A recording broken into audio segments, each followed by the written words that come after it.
لبيك اللهم لبيك لبيك لا شريك لك لبيك إن الحمد والنعمة لك والملك لا شريك لك لبيك اللهم لبيك لبيك لا شريك لك لبيك إن الحمد والنعمة لك والملك لا شريك لك.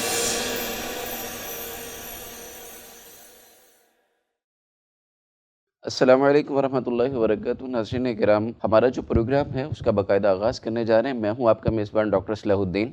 آج ہم بات کریں گے ایک ایسی شخصیت کے حوالے سے کہ جن کو اللہ تبارک و تعالی نے بے انتہا اپنے فضل سے نوازا، جن کے دل کی گواہی قرآن کریم نے دی ہے. ایک ایسی شخصیت ہیں وہ کہ جن کو اللہ تبارک و تعالی نے قدم قدم پہ آزمایا، لیکن دل میں کوئی ملال نہیں ہے ان کے. ایک ایسی شخصیت ہیں کہ ان کے بعد آنے والا ہر شخص اور ہر قوم، ہر امت اپنے آپ کو ان سے منسوب کرنا چاہتی ہے اور منسوب کرتی ہے. ایک ایسی شخصیت ہے کہ نبی صلی اللہ علیہ وسلم پر وحی کی گئی ہے اور کہا گیا ہے کہ آپ نے ان کی پیروی کرنی ہے. اتنا بڑا مقام، اتنا بڑا شخص، اتنا بڑا آدمی، اتنا بڑا پیغمبر، میری مراد سیدنا ابراہیم علیہ السلام ہے. ہم ان کی زندگی، ان کی سیرت، ان کے کردار، ان کی زندگی میں آنے والی مشکلات اور اس سب کے ساتھ ساتھ ان کی وفاداری کی جو اعلیٰ ترین مثالیں وہ ڈسکس کریں گے. لیکن پروگرام کے باقاعدہ آغاز سے پہلے ہم جائیں گے اپنے محترم جناب قاری حسن حفیظ صاحب کے پاس کہ وہ ہمیں تلاوت کلام پاک کے شرف سے بہرور فرمائیں. اعوذ باللہ من الشیطان الرجیم. بسم اللہ الرحمن الرحیم. ان الذین قالوا ربنا اللہ ثم استقاموا تتنزل علیہم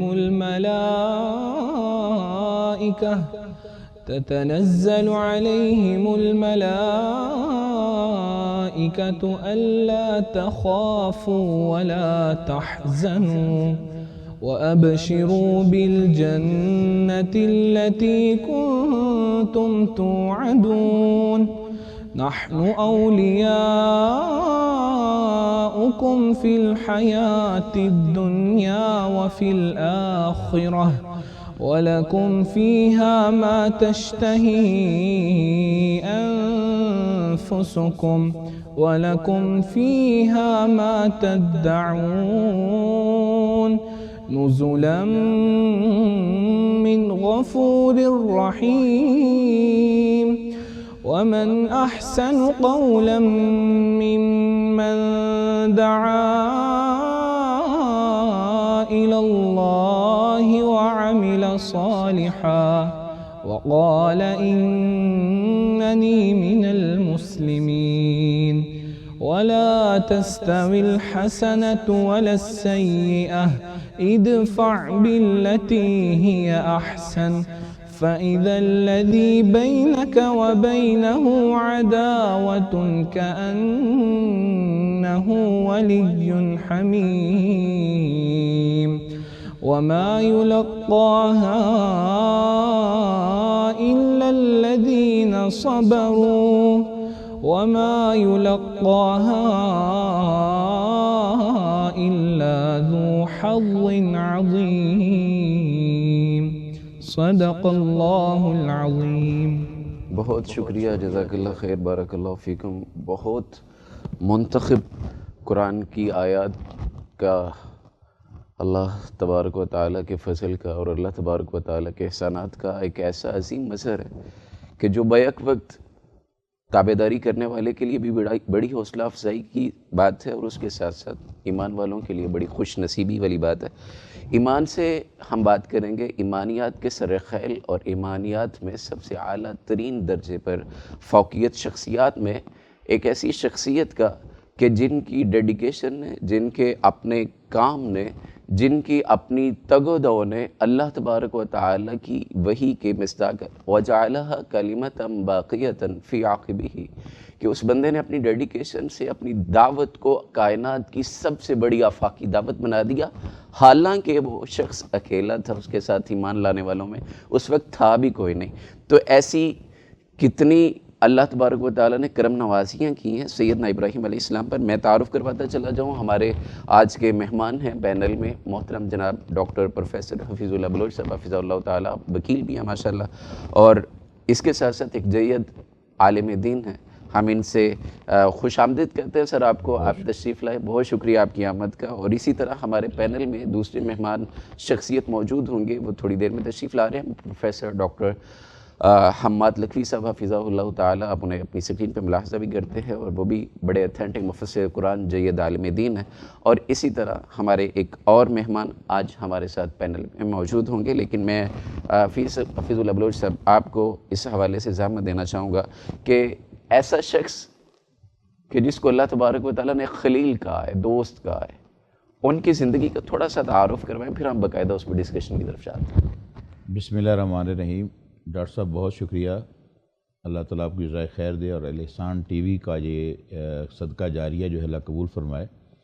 دیکھیں، ابراہیم علیہ السلام کا تذکرہ جن انبیاء کا سب سے زیادہ تذکرہ ہوا ہے قرآن مجید میں، اور ان کے واقعات کو بار بار ذکر کیا گیا ہے، ان میں سب سے بڑے اولی العزم پیغمبر جناب ابراہیم علیہ السلام ہیں. ابراہیم علیہ السلام کی پوری زندگی، بلکہ بچپن سے لے کر جو انہوں نے اپنے ارد گرد ماحول کو دیکھا، اور اپنی قوم کے حالات کو دیکھا، اور اپنے باپ کا معاملات کو دیکھا کہ وہ وقت کے بادشاہ کے مشیر ہیں اور بڑے اس کے قریبی ہیں، اور ایک بت ساز فیکٹری جو ہے وہ چلاتے ہیں، اور بت خود بنا بنا کر بت بیچتے ہیں. تو ابراہیم علیہ السلام نے جس انداز سے اپنے بچپن کے مشاہدات کو، اور پھر اس طرح لگتا ہے ان کی زندگی کے انہوں نے قوم کی جو تربیت کی ہے اپنی قوم کی، وہ ایک نظریاتی ورکشاپ کروا رہے ہیں. بالکل صحیح. فکری ورکشاپ ایک وہ کروا رہے ہیں کہ وہ مشاہدات کی بنیاد کے اوپر لوگوں کو دعوت دے رہے ہیں. اور ابراہیم علیہ السلام نے یہ ثابت کیا کہ جس طرح گھر کا ماحول ان کے تھا، اس کے خلاف کھڑے ہونا، اور بڑے ادب کے ساتھ، بڑے احترام کے ساتھ اپنے باپ کو دعوت دینا، قوم کو دعوت دینا، بادشاہ کو دعوت دینا، اور پھر اس کے نتیجے میں جس طرح مشاکل آئیں اور اس پر صبر اور تحمل کرنا، میں سمجھتا ہوں کہ ابراہیم علیہ السلام کا ہی خاصہ ہے کہ اللہ تعالیٰ نے ان کے لیے کہا کہ اتخذ اللہ ابراہیم خلیلا، کہ اللہ تعالیٰ نے ابراہیم کو خود اپنا خلیل بنا لیا. اچھا، یہ جو خلیل ہے، یہ دوستی کا وہ لیول ہے کہ اس سے اونچا کوئی لیول ہی نہیں. اب خود اللہ کہے کہ میں نے اس کو اپنا خلیل بنا لیا، تو ان کی قربانیاں، ان کا صبر، ان کا تحمل، یہ ساری چیزیں میں سمجھتا ہوں. اچھا، پھر قرآن مجید میں 2 جگہ پر کہا گیا ہے لقد کان لکم فی رسول اللہ اسوۃ حسنہ، رسول اللہ علیہ وسلم کے لیے، اور ان کے لیے کہا گیا قد کانت لکم فی ابراہیم علیہ السلام، وہ بھی تمہارے لیے اسوہ حسنہ ہے. آپ اندازہ کریں کہ 2 ذاتوں کے لیے فرمایا کہ یہ تمہارے لیے اسوہ حسنہ ہے. حالانکہ ہر نبی، ہر پیغمبر جو دعوت لے کر آیا، وَلَقَدْ بَعَثْنَا فِي كُلِّ أُمَّةٍ رَسُولًا أَنِ اعْبُدُوا اللَّهَ وَاجْتَنِبُوا الطَّاغُوتَ، مگر ابراہیم علیہ السلام کا اسپیشل اور رسول اللہ کے لیے اسپیشل یہ کہنا، کیونکہ رسول اللہ علیہ وسلم پھر ان کی دعا کا ہی نتیجہ بھی تو ہے نا. اب حضرت ابراہیم کی توحید کا آغاز اور قربانیاں، اور انجام میں نبی علیہ السلام کا توحید کے لیے قربانیاں اور ہجرتیں، اور یہ سب یہ اسی لیے، حالانکہ اس روایت پر کچھ کلام ہے کہ حاضر سنت و ابیکم ابراہیم، یہ قربانیاں، یہ ذبح، یہ عج و سجو، یہ تکبیرات، یہ حج کے مواقع، اور یہ سارا کچھ یہ ابراہیم علیہ السلام کی قربانیوں کا خراج تحسین ہی تو ہے. بالکل. تو میں سمجھتا ہوں کہ اس کے اندر کمپلیٹ انسانیت کے لیے ہدایت اللہ نے رکھی ہے، اور ہم ابراہیم علیہ السلام کی سیرت ایک جامع مطالعے کی ضرورت ہے. اور جتنا مطالعہ کرتے جائیں گے اتنے ہم اللہ کے نبیوں کے، قرآن کے، دین کے قریب ہوتے جائیں گے. بالکل صحیح. بہت شکریہ، بڑے خوبصورت انداز میں آپ نے تعارف کروایا. ہمارے دوسرے پینلسٹ جو ہیں، ہمارے مہمان محترم جناب پروفیسر ڈاکٹر عبدالغفار صاحب، بہت شکریہ آپ کی تشریف آوری کا، آپ کی آمد کا. میں آپ سے یہ جاننا چاہتا ہوں، اللہ نے ابراہیم علیہ السلام کے دل کی گواہی دی ہے، اذ جاء ربہ بقلب سلیم، قلب سلیم لے کے. اب بچپن کی ابتدا کی عمر میں یہ کیسا قلب سلیم تھا، اور یہ آج کل کیا مفقود ہو چکا ہے کہ جس کو اللہ اور غیر اللہ کی پہچان پتہ تھی اور وہ بتوں کا دشمن تھا، یہ کیا معاملہ ہے؟ ذرا اس پہ. ماشاءاللہ، سب سے پہلے تو میں الاحسان ٹی وی چینل کا شکر گزار ہوں کہ ذوالحجہ کے ان 10 ایام میں ایک اچھا سیشن رکھا، خصوصاً حضرت ابراہیم علیہ السلام کی سیرت کے حوالہ سے. جہاں تک بات ہے قلب سلیم کی، تو مفسرین نے اس کے بارے میں لکھا ہے کہ یہ ایسا قلب سلیم اس دل کو کہا جاتا ہے کہ جس کے دل کے اندر بچپن سے یعنی گناہ کی کسی قسم کی کوئی آمیزش شامل نہ ہو، اور سلیم الفطرت طبائع کے اوپر جن لوگوں کو اللہ تعالیٰ نے پیدا کیا ان میں بنیادی طور پر انبیاء علیہم الصلاۃ والسلام ہیں۔ اور یہ جو خصوصاً حضرت ابراہیم علیہ الصلاۃ والسلام کے بارے میں یہ بات کہی گئی، تو آج کے دور میں جس طرح کے ہماری امت میں یا اہلیان پاکستان اور نوجوانان ملت اس وقت جو الحاد کی طرف گامزن ہیں اور لبرلزم ہے اور مختلف قسم کے فتنوں کا شکار ہیں، میں یہ سمجھتا ہوں کہ آج کے دور کے ساتھ اگر آپ حضرت ابراہیم علیہ الصلاۃ والسلام کی یہ جو بچپن کی سیرت ہے اس کو ریلیٹ کیا جائے تو بہت ساری معلومات، رہنمائی اور اسوہ ہمیں ملتا ہے۔ اور خاص طور پر اللہ سبحانہ و تعالیٰ کا یہ جو فرمان ہے سمعنا فتیں، جو آپ کی قوم کا آپ کے بارے میں یہ تذکرہ تھا، یہ بہت دل نشیں ہے۔ یہ آپ کے بچپن کی یا وہ جو ٹین ایج ہے اس کی گواہی ہے۔ سمعنا فتیں یذکرہم یقال لہ ابراہیم، کہ ہم نے سنا ہے کہ ہماری بستی میں یا ہمارے اس علاقے میں ایک نوجوان ہے، اور فتن کا لفظ ایسے نوجوان کے لیے بولا جاتا ہے جس کی عمر، جس کو ہم ٹین ایج کہتے ہیں، جیسے 13 سے 19، لڑکپن کی ایسی عمر، شعور نہیں ہوتا، جس میں شعور نہیں ہوتا۔ لیکن اللہ تعالیٰ نے آپ علیہ السلام کی اس بچپن یا لڑکپن کی عمر کا تذکرہ کیا کہ اس عمر میں بھی آپ شرک اور جو ظلم کی آمیزش جس میں ہوتی ہے، اس طرح کے جو کبائر ہیں جو معاشرے کے اندر عام پائے جاتے ہیں، ان کی نفرت آپ کے دل کے اندر پائی جاتی ہے۔ بالکل صحیح۔ اور وہ گاہے گاہے کبھی اپنے والد کو اس کی تبلیغ کر رہے ہیں، کبھی اپنے اہل خانہ کو اس کے بارے میں بتا رہے ہیں، اللہ کی توحید کے بارے میں، اور کبھی اپنے معاشرے کے اندر جو آپ کے ہم جولی ہیں، آپ کے ساتھی ہیں،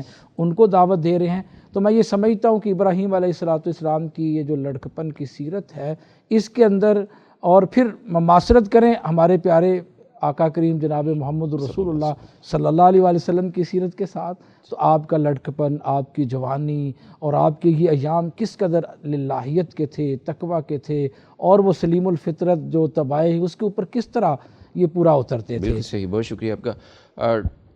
بلوچ صاحب، بات یہ ہے کہ انسان سب سے پہلے اپنی زندگی میں اس کو آئیڈیل بناتا ہے جس کے گھر میں وہ پیدا ہوتا ہے، باپ ہوتا ہے، ماں ہوتی ہے، دادا دادی ہوتے ہیں۔ ابراہیم علیہ السلام جس گھر میں پیدا ہوئے، آپ نے بھی فرمایا کہ شرک بت بنانے کی ایک فیکٹری ہے، اور پھر بنائے نہیں، باقاعدہ آگے سیل کیا جاتا ہے۔ اور تاجر برادری کے اندر کوئی بچہ پیدا ہوتا ہے تو وہ ایک اچھا سیلر، ایک اچھا انٹرپرینیور بنتا ہے، ایک اچھا کاروباری شخص بنتا ہے۔ لیکن ابراہیم علیہ السلام نے اس ساری چیز کو اپنے پاؤں کی ٹھوکر پہ رکھا، اس سے کچھ انسپریشن نہیں لی ہے، کچھ بھی اس سے متاثر نہیں ہوئے، بلکہ اس کے اگینسٹ کھڑے ہوئے۔ یہ کیا معاملہ ہے؟ یہ حالانکہ عموماً یہ ہوتا ہے کہ باپ کی کوئی نیکی اولاد کی صورت میں اللہ تبارک و تعالیٰ اسے ہدایت دیتا ہے، چیزیں ہوتی ہیں۔ تو میں یہ سمجھتا ہوں کہ اگر باپ اس طرح کا تھا تو پھر اولاد ابراہیم علیہ السلام جیسی، تو پھر سیرت بتائیے گا۔ اللہ اکبر۔ دیکھیں قرآن مجید میں آتا ہے وَلَقَدْ آتَيْنَا إِبْرَاهِيمَ رُشْدَهُ مِنْ قَبْلُ وَكُنَّا بِهِ عَالِمِينَ، کہ ہم نے ابراہیم علیہ السلام کو شروع سے ہی ہم نے ان کو رشد و ہدایت اور ہم نے ان کو گائیڈ کر رکھا تھا۔ یعنی وہ شروع سے ہی، جس طرح ڈاکٹر صاحب نے فرمایا، قلب سلیم بھی تھے اور فطرت پر تھے، اور وہ فطرت کے مطابق سمجھتے تھے کہ اللہ وہ ذات ہے کہ جس کی ذات کے ساتھ کسی کو پارٹنر نہیں بنایا جا سکتا۔ بالکل صحیح۔ وہ سمجھتے تھے کہ باوجود اس کے کہ میرا باپ بہت بڑا وقت کا ایک بڑی پرسنالٹی تھی اور تاجر آدمی تھے، اور وقت کے حکمران کے ساتھ ان کا بڑا تعلق تھا، اور لوگ ان کے پاس اپنے مسائل حل کروانے کے لیے آتے تھے۔ ابراہیم علیہ السلام ایک بڑے گھر میں پیدا ہوئے، مگر یہ جو انہوں نے ارد گرد میں یہ ساری چیزیں دیکھی، جب اللہ کہہ رہا ہے کہ من قبل، ہم نے اس سے پہلے ہی شروع میں ہی ان کو ہم نے رشد و ہدایت دے دی، ان کی رہنمائی کر دی، ان کا دل قلب سلیم جو ہے ہم نے بنا دیا، تو اس دل کے اندر ظلمات کی، شرک کی، بدعات کی اور اسی طرح کی الٹی سیدھی رسم و رواج کی اور توہم پرستی کی کوئی جگہ تھی ہی نہیں۔ بالکل ٹھیک ہے۔ اور انہوں نے اس چیز کو سمجھ کے، اسی لیے ان کی تبلیغ کے اندر مشاہداتی تبلیغ بڑی نظر آتی ہے، کہ مثالیں دے دے کر وہ کہہ رہے ہیں کہ جس طرح اگر ستارے کو دیکھا، لاجیکل باتیں، دیکھو ریزن جسے ہم کہتے ہیں، ٹھیک ہے۔ اب ایک یہ تھا کہ وہ کہتے کہ اللہ کے علاوہ کوئی خالق مالک رازق نہیں، مگر وہ مشاہداتی طور پر قوم جس طرح کی تھی اس طرح ان کو مشاہدہ کروایا. ستارہ دیکھا تو فرمایا کہ یہ ستارہ اوپر کرا رہا ہے, روشنی دے رہا ہے, راستہ دکھا رہا ہے, چمک رہا ہے, خوبصورت ہے, یہ میرا رب ہے. جب وہ غروب ہوگا تو کہا کہ یہ غروب ہونے والا تو میرا رب نہیں ہو سکتا. اچھا یہ اب قوم کو بتا رہے ہیں نا. بالکل. پھر سورج کو, چاند کو دیکھا تو کہا کہ یہ اس سے بڑا ہے, یہ میرا رب ہو سکتا ہے. پھر سورج کو دیکھا, کہا کہ یہ میرا رب ہے, وہ بھی ڈوب گیا. فرمایا اگر میرا رب مجھے اس بات کی ہدایت نہ دیتا تو میں بھی ظالموں میں سے ہو جاتا. اب پوری قوم یہ دیکھ رہی ہے کہ واقعی ستارہ طلوع ہوا ڈوب گیا, آفتاب طلوع ہوا ڈوب گیا, باقی سورج طلوع ہوا ڈوب گیا. تو انہوں نے بجائے اس کے کہ اس سے انسپائریشن لینے کی اپنی سوسائٹی سے اور اپنے باپ سے دین کی بات کی. اب دیکھو نا ابراہیم علیہ السلام اور رسول اللہ علیہ وسلم کی بڑی مماثلت اور مشابہت پائی جاتی ہے ہر چیز کے اندر. نبی صلی اللہ علیہ وسلم نے آپ کا بچپن ہر عیب سے پاک, آپ کا لڑکپن ہر عیب سے پاک, آپ کی جوانی ہر عیب سے پاک, آپ کا بڑھاپا ہر عیب سے پاک. اور مکہ والوں نے جس کے اندر 40 سال رسول اللہ علیہ وسلم نے گزارے اور آپ نے پوچھا اپنا کردار پیش کیا کہ مجھے کیسا پایا, تو انہوں نے کہا کہ ہم نے آپ کو ہمیشہ سچا صادق پایا. فرمایا پھر ایمان لے آؤ. تو انہوں نے آگے سے جواب میں ایک تو انکار تو کیا ہی کیا, جو مین بات وہ یہ ہے کہ انہوں نے کہا کہ آپ کو رشتہ کرنا چاہتے ہیں وہ لے لیں, مکے کی سرداری لے لیں, یعنی جو اپروچ چاہتے ہیں آپ لے لیں, مانگیں, ڈیمانڈ کریں. تو آپ نے کہا کہ نہیں, میں اللہ کی توحید سے واپس نہیں آ سکتا. اور ابراہیم علیہ السلام اِنَّ ابراہیم کان امۃ واحدہ, اکیلا ہو کر وہ بندہ باپ کو دعوت دے رہا ہے, معاشرے کو دے رہا ہے, بادشاہ کو دے رہا ہے, اور بت خانے میں جا کر جو ان کے بتوں کا بیڑا اگر غرق کر رہا ہے. تو ایسے تو نہیں اللہ تعالیٰ نے کہا کہ میں نے پوری کائنات کے لیے آپ کو امام بنایا. تو وہ ان کا بچپن, ان کا لڑکپن, ان کی جوانی, ان کا بڑھاپا, اینڈ تک جو ہے ان کی پوری زندگی تک وہ پوری چیز کے اندر امام تھے. اور بجائے اپنے آپ کو بدلنے کے معاشرے سے, اور یہ سبق بھی ہے ہمارے لیے کہ ہم بجائے معاشرے سے متاثر ہونے کی برائیوں سے ہم معاشرے کو متاثر کریں. ہو نہ ہو آپ اپنا علم جو ہے وہ حق کا بلند رکھیں. بالکل ٹھیک ہے, بہت شکریہ آپ کا. میں ڈاکٹر صاحب آپ سے یہ جاننا چاہوں گا, بلوچ صاحب نے بڑی اچھی بات کی ہے, لیکن یہ بھی تو ہو سکتا ہے نا کہ ٹھیک ہے وہ وہیں لگے رہے, میں یہاں ہوں, مجھے بت خانہ توڑنے کی ضرورت کیا ہے, میں تو ان جیسا نہیں ہو رہا نا, ان کا رنگ مجھ پہ نہیں چڑھا. اگر میری بات وہ نہیں مان رہے, اگر وہ میری دعوت پہ اسے قبول نہیں کر رہے, میں نے وہ سورج مطلب وہ ساری جو ایکسپیریمنٹل لاجیکل جو چیزیں ان کے سامنے رکھی ہیں, اگر وہ نہیں لے رہے تو ٹھیک ہے, اس میں مسئلہ حرج کیا ہے. لیکن وہ بت خانہ توڑنا پھر یہ ایک اچھی چلتی بستی میں ایک فساد نہیں تھا. ہاں بہت اچھا آپ نے کمپیریزن کر کے بتایا, اور ایک لاجیکلی سوال ہے. اچھا اس طرح ہے کہ اس میں ہمارے لیے یہ نمونہ ملتا ہے, یا ایک جو سلیم الفطرت انسان ہوتا ہے, یا ایک بہترین داعی جو ہوتا ہے, اس کا کردار یہ ہوتا ہے کہ وہ چپ سادھ کر نہیں بیٹھ جاتا. ٹھیک. جہاں اللہ تعالیٰ کی نافرمانی ہو رہی ہو, ظلم ہو رہا ہو, بے انصافی ہو رہی ہو, یا اللہ سبحانہ و تعالیٰ کی ذات کے ساتھ کوئی شرک کی آمیزش ہو رہی ہو, کیونکہ اس کو اللہ تعالیٰ نے ان الشرک لظلم عظیم کہا ہے نا. جی. تو جو ایک توحید پرست انسان ہوتا ہے, جس کا تعلق اللہ کی ذات کے ساتھ ہوتا ہے, وہ اسی قدر معاشرے کی اصلاح کرنے والا بھی ہوتا ہے. یعنی یہ لازمی نہیں ہے کہ انسان کا تعلق اللہ کی ذات کے ساتھ ہے, وہ اپنے آپ کو کہے جی میں نے تو اللہ کے ساتھ تعلق بنایا ہوا ہے اور میں توحید پرست, تو مجھے کسی کے ساتھ کیا. ایسا نہیں ہے. جو موحد لوگ ہوتے ہیں, جن کو اللہ سبحانہ و تعالیٰ نے اپنے دین کی فہم بصیرت عطا کی ہوتی ہے, وہ معاشرے کے لیے بھی مفید ہوتے ہیں, اس کے فائدہ بھی چاہ رہے ہوتے ہیں. تو اصلاً ابراہیم علیہ السلام کی خواہش یہ تھی, تمنا یہ تھی, جو میرے قبیلے کے لوگ ہیں وہ توحید پرست بن جائیں. جن مقاصد کے لیے اللہ تعالیٰ نے ان کو پیدا کیا ہے وہ ان مقاصد کو پورے کرنے والے بنے. تو وہ ہر لمحے اس کوشش میں ہوتے تھے, اور یہ ایک داعی کا لیے بڑا ضروری ہوتا ہے, ایک مصلح کے لیے, ریفارمر کے لیے, کہ وہ اس تلاش میں ہوتا ہے کہ مجھے کب موقع ملے تو میں وہاں جا کر اللہ کے دین کی دعوت دوں, بالکل صحیح, لوگوں کو اللہ کی دین کی طرف لاؤں, ہدایت کی طرف رہنمائی کروں.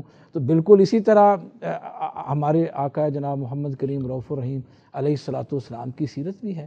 آپ بھی ان لمحات کی تلاش میں رہتے تھے, مواقع کی تلاش میں رہتے تھے, اور پھر کبھی آپ ان کے میلوں میں جا رہے ہیں, وہاں جا کر اللہ کی توحید کا پیغام پہنچا رہے ہیں, کبھی آپ مارکیٹ میں جا رہے ہیں, وہاں لوگوں کو دعوت دین دے رہے ہیں. تو میں یہ سمجھتا ہوں کہ امن کی تبلیغ کرنا, لوگوں کو راہ ہدایت پر لانا, ان کو اللہ کے دین کی طرف بلانا, یہ فساد نہیں ہے, یہ اصلاح کے لیے ہے, لوگوں کے فائدے کے لیے. بالکل صحیح, بہت شکریہ.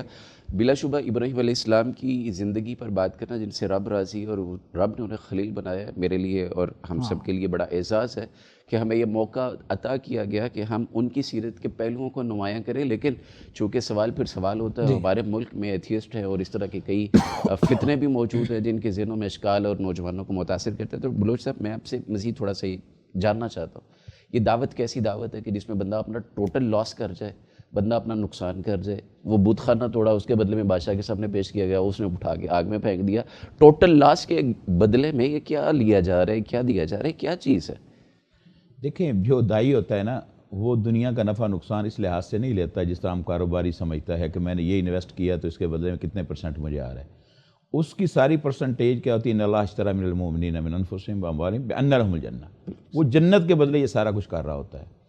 ابراہیم علیہ السلام نے اپنی جوانی، اپنا بچپن، ہر چیز جو انویسٹ کی ہے، اپنی دولت، اپنا مال، اپنی جائیداد، وہ صرف اللہ کی رضا کے لیے انویسٹ کی ہے.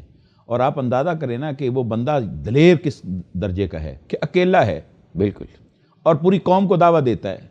اور باپ کو جس انداز سے محبت سے یا ابتی لم تعبد ما لا يسمع ولا يبصر ولا يغني عنك شيئا یا ابتی یا ابتی یا ابتی، تو بار بار بابا جان بابا جان بابا جان کیوں کہہ رہے ہیں؟ کہ باپ کا درجہ یہ ہے کہ ان کو میں دعوت دوں محبت سے، اخلاق کے ساتھ. ایک تو دائی کے لیے محبت اور اخلاق اور محنت ہونا ضروری ہے اور استقامت ہونا ضروری ہے کہ وہ اپنی دعوت کو استقامت کے ساتھ کنٹینیو کرے. یہ نہیں کہ آج دی ہے اور کل ان کے ساتھ آپ بیٹھ کر جب وہی حرکتیں کریں گے تو پھر دعوت بے اثر ہو جائے گی. کوئی لاس انہوں نے نہیں کیا بلکہ سب کچھ پایا ہے. اب دیکھیں نا، بت خانہ توڑا، بادشاہ کے سامنے پیش کیا گیا، تو کیا وہاں پر ابراہیم علیہ السلام نے دلائل کے ساتھ ثابت نہیں کیا کہ یہ بت جو ہے کسی کام کے نہیں ہے، نہ دیکھنے کے قابل ہے، نہ سننے کے قابل ہے، نہ نفع نقصان کے مالک ہے؟ قرآن نے بتایا ہے کہ وہ سارے کے سارے سب کے ساتھ جھکے ہوئے تھے اور کہا ان سے پوچھو نا، ان سے پوچھو ان کا بیڑا غرق کس نے کیا ہے. اگر یہ بول سکتے ہیں تو بتائیں. تمہاری سمپتی ہے تو دیکھو نا، دائی کا تو کام ہے دلیل کے ساتھ ثابت کرنا، اور انہوں نے وہاں جا کے ثابت کیا. جو کام ابراہیم علیہ السلام نے بت خانہ کا بیڑا غرق کر کے بادشاہ کے دربار میں ساری مملکت نے آپ کی دعوت کو سن لیا. بالکل صحیح. کوئی میڈیا نہیں تھا، کوئی اس طرح کی کوئی چیز نہیں تھی. اچھا، اب انہوں نے نتیجے میں کیا کہا؟ ہر ریکو منصور اہلت منکم. تو اگر کچھ کر سکتے ہیں نا اپنے خداؤں کی مدد، تو ان کا عزت میں یہ ہے کہ آپ اس کو جلا دو ورنہ یہ اکیلا دہشت گرد ہے. یعنی وہ جن کو خدا مانا گیا وہ اتنے بے بس ہیں، بے بس اپنے آپ کو نہیں بچا ان کا ڈیفینس بھی نہیں کر سکتے. تو اب جو آواز اٹھا رہے ہیں اس کو اٹھا دو. اس کا مطلب یہ ہے کہ یہ ہمیشہ ہوتا ہے کہ دلائل جب ختم ہو جائیں تو پھر فساد کرنے والے فساد کرتے ہیں. آگ میں ڈالے گئے تو اللہ تعالیٰ نے کیا لاج رکھی ہے؟ ایسے نہیں اللہ نے ان کو خلیل بنا لیا کہ فرشتے بھی آ رہے ہیں کہتے ہیں ہم آپ کی مدد کرتے ہیں. فرمایا میں اللہ کے لیے کر رہا ہوں، میرا اللہ کو نہیں پتا؟ اللہ کو پتا ہے. فرمایا بس ٹھیک ہے، حسبنا اللہ و نعم الوکیل، نعم المولا و نعم النصیر.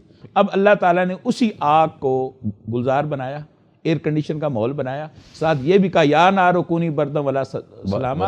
یہ نہ ہو کہ زیادہ ٹھنڈی ہو جائے نا، کہیں ٹھنڈ بھی نہ میرے خلیل کو لگ جائے. ٹھنڈ بھی تو زیادہ ٹھنڈ جو ہے نا یہ بھی انسان کے لیے ٹھیک نہیں.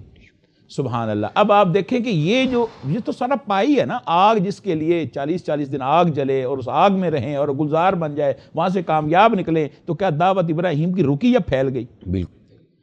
تو میں سمجھتا ہوں کہ ابراہیم علیہ السلام کے سارے ثمرات ہی ہیں کہ آج تک ہم ابراہیم علیہ السلام کو جو ٹریبیوٹ پیش کر رہے ہیں، جو ان کو خراج تحسین پیش کر رہے ہیں. تو اب دیکھو نا مقام ابراہیم پر، وَاتَّخَذُوا مِن مقام ابراہیم مصلی، اللہ نے پتھروں کو جو ہے وہ ریشم اور فوم بنا دیا کہ جس کے اندر ابراہیم علیہ السلام کھڑے ہو کر گو کر رہے تھے، شٹرنگ کر رہے تھے. اللہ نے قدم اس کے اندر جو ہے نشان ثبت کر دیے. نہیں، میں اس میں تھوڑا سا آپ کی بات میں اپنا ایک جملہ ایڈ کرنا چاہتا ہوں. میں اس حوالے سے یہ سوچتا ہوں کہ وہ پتھروں سے زیادہ سخت شخصیت تھی توحید کے معاملے میں کہ جس کے نقوش پتھروں کے اوپر نقش ہو گئے. بے شک. ورنہ لوگوں کے تو نشان ریت پہ نہیں رہتے، تو وہ تو ماشاءاللہ پتھروں کے اوپر ثبت کر دیے گئے ہیں. ڈاکٹر صاحب آپ کو شامل گفتگو کرنا چاہوں گا. حسبنا اللہ کی بات کی ہے ابھی بلوچ صاحب نے.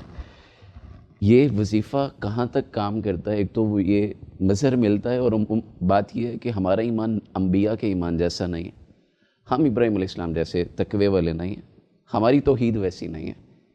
تو یہ اگر ہماری زندگی میں پریشانیاں ہیں، مشکلات ہیں، چیزیں ہیں، تو یہ ابراہیم علیہ السلام کی یہ سیرت ہمارے لیے کہاں تک فائدہ مند ہے؟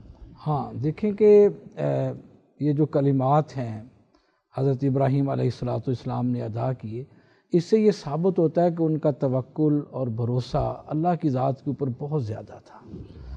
اگر ہم اس پر تھوڑا غور کریں، اتنا زیادہ توکل اور بھروسہ تھا کہ یہ جو فلاسفہ ہیں یا ملاحدہ، وہ کہتے ہیں کہ ہر جو بھی اللہ تعالیٰ نے چیز پیدا کی ہے اس کی جو صفات ہیں وہ لازمہ ہیں، لیکن جو موقف ہے جو قرآن مجید کا، اس سے یہ ثابت ہوتا ہے کہ جو اللہ تعالیٰ نے چیزیں پیدا کی ہیں ان کی صفات لازمہ نہیں ہیں، وہ صفات عادیہ ہیں۔ ٹھیک ہے، یعنی توکل اس قدر زیادہ تھا حضرت ابراہیم علیہ السلام کا کہ اللہ سبحانہ و تعالیٰ کی ذات کے اوپر کہ یہ جو اشیاء ہیں، جس طرح کہ لوہے کا کام ہے کاٹنا، جی پانی کا کام ہے بہا دینا، اسی طرح آگ کا کام ہے جلا دینا، لیکن توکل اور بھروسہ اتنا زیادہ تھا کہ میرا اللہ وہ اللہ ہے جس کے لیے میں کام کر رہا ہوں۔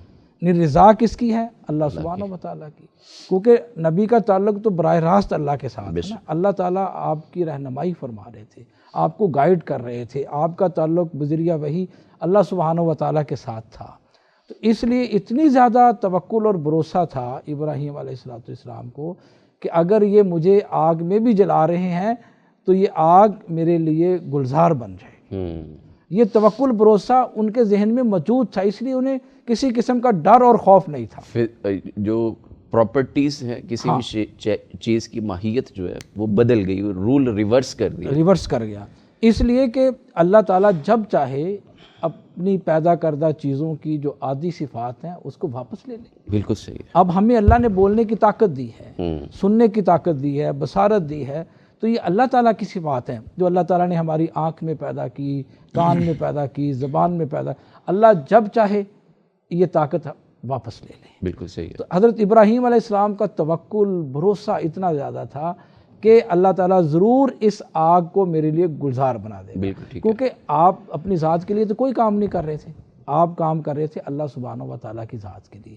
آج بھی دیکھیں، اگر ہم کو کاروبار کرتے ہیں، معیشت کرتے ہیں، اگر اس کے اندر اخلاص ہے، اگر وہ حلال ذرائع کے ساتھ ہے اور اس سے فائدہ ہم لوگوں کو پہنچا رہے ہیں، تو میں یہ سمجھتا ہوں کہ اس کے اوپر اگر نقصان ہو جاتا ہے تو وہ کس لیے؟ اللہ سبحانہ و تعالیٰ کی ذات نے ہمارے لیے اس میں آزمائش رکھی ہے۔ ٹھیک، جس طرح وَلَنَبْلُوَنَّكُمْ بِشَيْءٍ مِّنَ الْخَوْفِ وَالْجُوعِ وَنَقْصٍ مِّنَ الْأَمْوَالِ وَالْأَنفُسِ وَالثَّمَرَاتِ وَبَشِّرِ الصَّابِرِينَ۔ اگر اس میں کوئی فائدہ ہو رہا ہے تو وہ کس کے لیے؟ اللہ تعالیٰ ہمیں پہنچا رہے ہیں، اور پھر اللہ تعالیٰ ہماری آزمائش کر رہے ہیں کہ یہ بندہ جس کو ہم نے رزق دیا، جس کو ہم نے علم دیا، یہ اپنے علم کی خیرات کس طرح کرتا ہے، اپنے رزق کی خیرات کس طرح کرتا ہے۔ تو بہرحال مسئلہ ہمیں اس میں یہی سمجھ آتا ہے کہ جو یہ کلمات ہیں حسبنا اللہ و نعم الوکیل و نعم المولا و نعم النصیر، اور بھی قرآن مجید میں کئی جگہ پر اللہ تعالیٰ نے فرمایا فَإِن تَوَلَّوْا فَقُلْ حسبی اللہ۔ تو اگر اس کے اوپر بات کی جائے تو میں سمجھتا ہوں کہ یہ ایک بڑا موضوع ہے، الگ سے ایک موضوع ہے کہ ان کلمات کے الفاظ کیا ہوتے ہیں، لیکن ان کلمات کا تعلق ابراہیم علیہ السلام کے ساتھ جو ہے نا وہ اتنا توکل یقین کی انتہا کا ہے، اور ہمیں بھی یہ پیغام اور میسیج دیا جا رہا ہے کہ آپ اپنا کام کرتے جائیں، ٹھیک ہے، اور وہ اللہ کے احکام کے مطابق ہو، پیارے پیغمبر جناب محمد رسول اللہ صلی اللہ علیہ وآلہ وسلم کے فرامین کے مطابق ہو، تو مومن نقصان میں نہیں رہتا۔ نقصان ہو جائے اور صبر کرتا ہے، فائدے میں ہے، اللہ اور دے گا، اگر اس کے اوپر فائدہ آ رہا ہے تو اللہ کے راستے میں خرچ کرنے والا۔ بالکل صحیح ہے، بہت شکریہ آپ کا بلور صاحب۔ بات بڑی مجھے تو وہ ایموشنل کر جاتی ہے کہ باپ کو دعوت دی جا رہی ہے اور وہ آگے سے کہہ رہے ہیں میں تمہیں رجم کر دوں گا، اور اس کے بارے میں بعد پھر یہی کہا جا رہا ہے کہ اللہ میری عزت رکھ لے، میرے باپ کو معاف کر دے۔ اس طرح سے اگر دعوت پھیل رہی تھی، پوری قوم کو دی ہے، بادشاہ کو دی ہے، سب کو دی ہے، پھر وطن چھوڑنا کیوں پڑا ہے، ہجرت کیوں کرنا پڑی ہے؟ دعوت تو جا رہی تھی۔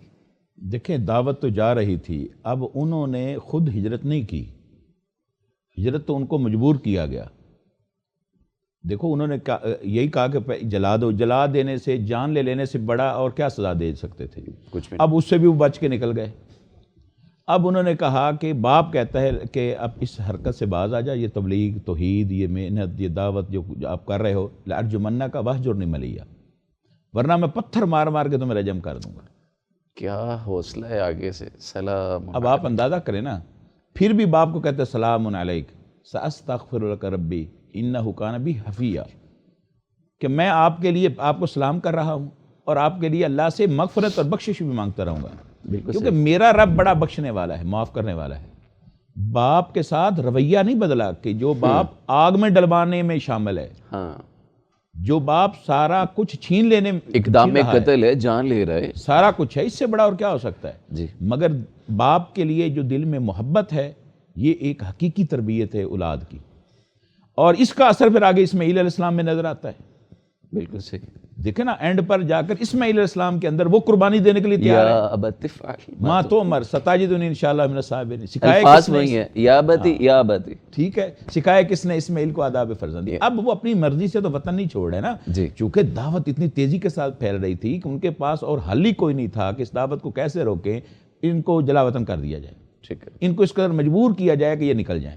تو وہ نکل گئے اپنے بھانجے حضرت لوط علیہ السلام کو ساتھ لے کے اور اپنی بیوی حضرت ہاجرہ کو لے کے وہ وہاں سے وطن سے نکل گئے، اور پھر راستے میں پھر رکاوٹیں، پھر مجبوریاں. اچھا، مزے کی بات یہ ہے کہ دعوت پھیلتی ہی تب ہے جب بندہ قربانیاں دیتا ہے. بالکل ٹھیک ہے. جس نبی نے جتنی مشکل تبلیغ کی ہجرت کی ہے، اس اللہ نے اتنا ہی بڑا اس نبی سے بھی کام لیا ہے. بلکہ آج نبی کی امت میں سے جو بندہ دین کے لیے ہجرت کرتا ہے نا، اتنا بڑا اللہ اس کو عزت دیتا ہے، دین کا کام لیتا ہے. اور حتیٰ کہ حدیث بخاری شریف کی روایت میں آتا ہے کہ جو بندہ دین کے لیے ہجرت کرے گا، اللہ اسے دین دے گا، آخرت دے گا. اور جو دنیا کے لیے کرے، دنیا کے لیے بھی ہجرت میں فائدہ ہے. چہ جا کے تو کی ہی اللہ کے لیے جا رہی تھی. تو اس لیے دعوت پھیل رہی تھی، دعوت کو، ان کی دعوت کو روکنے کے لیے، ان کی آواز کو بند کرنے کے لیے ان کو مجبور کیا گیا. مجھے یہاں ایک سوال کی اجازت دیتے ہیں؟ جی جی ویلکم. سوال یہ ہے کہ جب نبی صلی اللہ علیہ وسلم نے فرمایا کہ میری اب ہجرت کے بعد اب کوئی ہجرت نہیں ہے، تو پھر ابھی آپ ہجرت کی بات کر رہے ہیں کہ امت میں کوئی ہجرت کرتا ہے، تو تھوڑا سمجھا دیں. دیکھیں، وہ اس دور کے لیے تھی کہ جب ایک اللہ تعالیٰ نے جائے پناہ دے دی، اور پہلے ہجرت حبشہ ہوئی، پھر رسول اللہ صلی اللہ علیہ وسلم نے ہجرت مدینہ کی طرف کی، اور وہاں پر اللہ نے ڈیرے جما دیے، اور آپ نے اس سے پہلے دعات کو بھیجا، مصعب بن عمیر جیسے لوگوں کو. ان کی دعوت تبلیغ سے لوگ مسلمان ہو رہے تھے، لوگ وہاں انتظار کر رہے تھے آپ کا. ٹھیک ہے، ماحول بنا تو یہ سارا میسج جو ہے وہ نبی صلی اللہ علیہ وسلم تک آ رہا تھا، ماحول اللہ نے بنا دیا تھا. تو وہ ان کے لیے تھا کہ وہ اب اس کے بعد ہجرت نہیں ہے. ٹھیک ہے. ہمارے لیے آج بھی ہجرت ہے ٹھیک کہ جب آپ جہاں چاہیں، دعوت کا کام نہیں بڑھ رہا، پھیل رہا، ایسے حالات ہیں، آپ جگہ کو یہ آپ کو دین پہ نہیں چلنے دیا نہیں چلنے دیا جا رہا. آپ دیکھو، آپ دنیا کے لیے ہجرتیں کر کر کے کہاں لوگ جا رہے ہیں. بالکل. تو دین کے لیے تو میں سمجھتا ہوں کہ کوئی محلہ چھوڑنے کے لیے تیار نہیں ہے. اور جو بندہ آج شہر چھوڑ دے، جو بندہ آج ملک چھوڑ دے، جو بندہ آج صوبہ چھوڑ دے. ہمارے اکابرین نے، عبد الجبار غزنوی رحمۃ اللہ علیہ ہجرت کر کے غزنی سے یہاں آئے. بالکل صحیح. بڑے بڑے علماء اکابرین کی واقعات ملتے ہیں، تو ان کی اولادوں سے پھر اللہ نے کس قدر کام لیا. بالکل ٹھیک. تو جو نبی جس نے اللہ کے لیے جتنا کام کیا، اور پھر اللہ نے ہجرت کا کام دیا. ہجرت دعوت کی تبلیغ اور پھیلاؤ کا ایک حصہ ہے. تو ابراہیم علیہ السلام کو مجبور کیا گیا ہجرت کرنے پر. وہ اپنی مرضی اور شوق سے وہاں سے نہیں نکلے کہ بھئی مجھے شوق ہے، میں یہاں سے کسی لیوش لائف کے لیے جا رہا ہوں. انہوں تو پھر راستے میں بھی پھر مسائل، اور پھر آگے اینڈ تک جو ہے مسائل مشاکل کا انہوں نے اللہ کی حکم پر سامنا کیا اور کامیاب ٹھہرے. بلوچ صاحب نے ہجرت کا واقعہ ذکر کیا کہ ہجرت پہ مجبور کیا گیا، تو دوران ہجرت کیا مصائب اور تکالیف جھیلنے ہیں سیدنا ابراہیم علیہ السلام نے؟ تھوڑا سا. ہاں، اس میں ماشاءاللہ پروفیسر حفیظ اللہ بلوچ صاحب نے بہت اچھی وضاحت کی ہے. لیکن میں یہ سمجھتا ہوں کہ اگر ہم فقہا کا یا ہماری جو فقہ کی کتابیں ہیں، اگر ہم اس کا مطالعہ کریں تو خصوصاً امام شافعی رحمۃ اللہ علیہ کی الرسالہ ہے، جی. امام محمد بن حسن الشیبانی کی کتاب السیر الصغیر ہے، السیر الکبیر. یہ دو کتابیں ہیں جس میں انہوں نے انٹرنیشنل قانون جو ہے، بین الممالک جو انٹرنیشنل قانون ہوتا ہے اس کے اندر بتایا ہے. اور سید مودودی نے الجہاد فی الاسلام، وہ بھی ایک انٹرنیشنل قانون کے اوپر کتاب ہے. تو اس میں انہوں نے دو قسم کی بلاد کی تقسیم کی ہے، دارالکفر اور دارالحرب، اور پھر دارالسلام کی. تو اس کے اندر انہوں نے وضاحت کے ساتھ یہ تفصیل لکھی ہے کہ ہجرت کے جو وجوہات تھیں حضرت ابراہیم علیہ السلام کی، یا بعد ازاں پیارے پیغمبر جناب محمد رسول اللہ صلی اللہ علیہ وسلم کو جن وجوہات کی بنیاد پر ہجرت کرنا پڑی، مجبور کیا گیا، ہجرت حبشہ ہے، اولا ثانیہ، اور پھر بعد میں ہجرت مدینہ. اگر وہ شرائط آج بھی پیدا ہو جائیں اور کسی شخص کو مجبور کر دیا جائے، اس کی دعوت میں اتنی رکاوٹیں ہوں، یا اس کے دین جو پہ چلنے نجی میں زندگی کے اندر اتنی رکاوٹیں پیدا ہو جائیں، تو ان کو ہجرت کرنے کا بلکہ حکم دیا گیا ہے بالکل صحیح ہے. کہ وہ وہاں سے میرے ذہن میں قرآن کی آیت کا ترجمہ آ رہا ہے، اور اس میں اگر آپ اجازت دیتے ہیں، میرا کام تو بس سوال کرنا تھا، لیکن میرا دل کر رہا ہے کہ یہ تذکرہ ایسے خیر کا ہے، مجلس ایسی ہے کہ وہ کہ جب فرشتے ان کی روح قبض کرنے آتے ہیں تو وہ آگے سے کہتے ہیں ہم مجبور تھے، تو آگے فرشتے انہیں جواب دیتے ہوئے کہتے ہیں کہ کیا اللہ کی زمین وسیع نہیں تھی؟ علم تکن ارض اللہ واسعہ، علم تکن ارض اللہ واسعہ، کہ اللہ کی زمین کیا وسیع نہیں تھی، تم ہجرت کر جاتے. ہاں، یہ اس کے اندر عموم پایا جا رہا نہیں، آج ہمارے لیے بھی ہے. بعض کا اس طرح بھی ہوتا ہے کہ جہاں ہم اپنے صحیح عقائد کی تبلیغ کر رہے ہوتے ہیں، قرآن مجید پڑھا رہے ہوتے ہیں، اس کی تبلیغ، دعوت، پھر احادیث سے جو ہمیں مسائل نکلتے ہیں عقائد کے بارے میں، سنتوں کے بارے میں، بعض کا دارالسلام میں بھی ایسا ہوتا ہے. ٹھیک ہے. ایسی مشکلات پیدا ہو جاتی ہیں کہ ایک مسجد میں بعض اوقات دعوت کا کام کرتے ہوئے، محلے میں دعوت کا کام کرتے ہوئے، کہ کہیں فتنہ نہ پیدا ہو جائے، فساد پیدا نہ ہو جائے، تو ہمیں اس بات کی بھی تلقین کی گئی ہے کہ آپ وہاں سے بھی دوسری جگہ پر ہجرت کر جائیں. یعنی یہ مواقع کے ساتھ ہے، یعنی الاحکام والفتویٰ صحیح ہے، یتغیر یتغیر الزمان والمکان. ٹھیک ہے. جو ایک صحیح مسلمان ہوتا ہے، ظاہر ہے سچویشن ہر ایک کی فرق ہوئے گی، علاقے کی، ماحول کی، چیزوں کی، اس حساب سے بندہ فیصلہ لے گا کہ، اور وہ بھی علماء کی رائے سے لینا چاہیے، علماء کی رائے سے، اپنے پاس یا اپنے پلے سے نہیں سمجھ لینا چاہیے، اور ایک پوری ڈسکشن کے ساتھ، جی بالکل کہ مسالے کس میں ہیں، کلیئرٹی کے ساتھ، مقاصد کہاں پورے ہو سکتے ہیں. ٹھیک ہے. تو حضرت ابراہیم علیہ السلام کی جو سیرت ہمارے لیے ہے، اس میں یہی بات ہے کہ جب موانع ہو جائیں اور رکاوٹیں زیادہ ہو جائیں اور اصلاح کی کوئی دوسری صورت نہ بچے، تو ہو سکتا ہے کہ آپ دوسرے ملک میں جا رہے ہیں، وہاں پر جا کر آپ کے لیے ماحول سازگار ہو، لوگ آپ کی بات کو اچھی طرح سن سکیں، اور پھر ایسا بھی ہو سکتا ہے کہ وہاں سے آپ کے اندر کچھ تبدیلیاں بھی آ جائیں، اور پھر دعوت کا ایسا ماحول وہاں سے بنے کہ یہ پہلے والے لوگ بھی اس میں شریک ہو جائیں. بالکل صحیح. اس کے اثرات ہوتے ہیں نا. دیکھیں رسول اللہ صلی اللہ علیہ وسلم نے ہجرت فرمائی، ہجرت مدینہ، اور اس کے اثرات کیا ہوئے؟ اب 8 یا 10 سالوں میں اہل مکہ مسلمان ہو گئے. بالکل صحیح. اور آپ فاتحانہ انداز میں بیت اللہ شریف میں داخل ہو رہے ہیں. بالکل. اس لیے ہجرت کے فوائد ہیں، اور کہہ لیں کہ بہت دور رس اس کے نتائج نکلتے ہیں، اور ہمیں مشاورت کے ساتھ علماء کو، واعظین کو، مجتہد جو بھی ہیں، مشاورت کے ساتھ اس طرح کے اقدامات کرتے رہنا چاہیے. اور حالیہ آپ نے دیکھا کہ پاکستان اس خطے کے اوپر، پوری دنیا کے اوپر ایک اللہ کی نعمت ہے.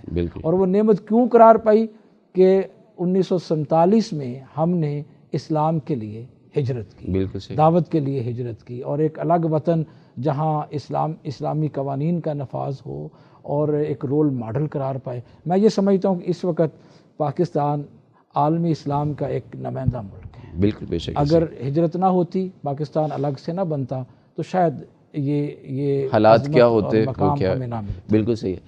بلوچ صاحب، میرا خیال ہے میری تھوڑی آپ کی انڈرسٹینڈنگ کچھ بہتر ہے.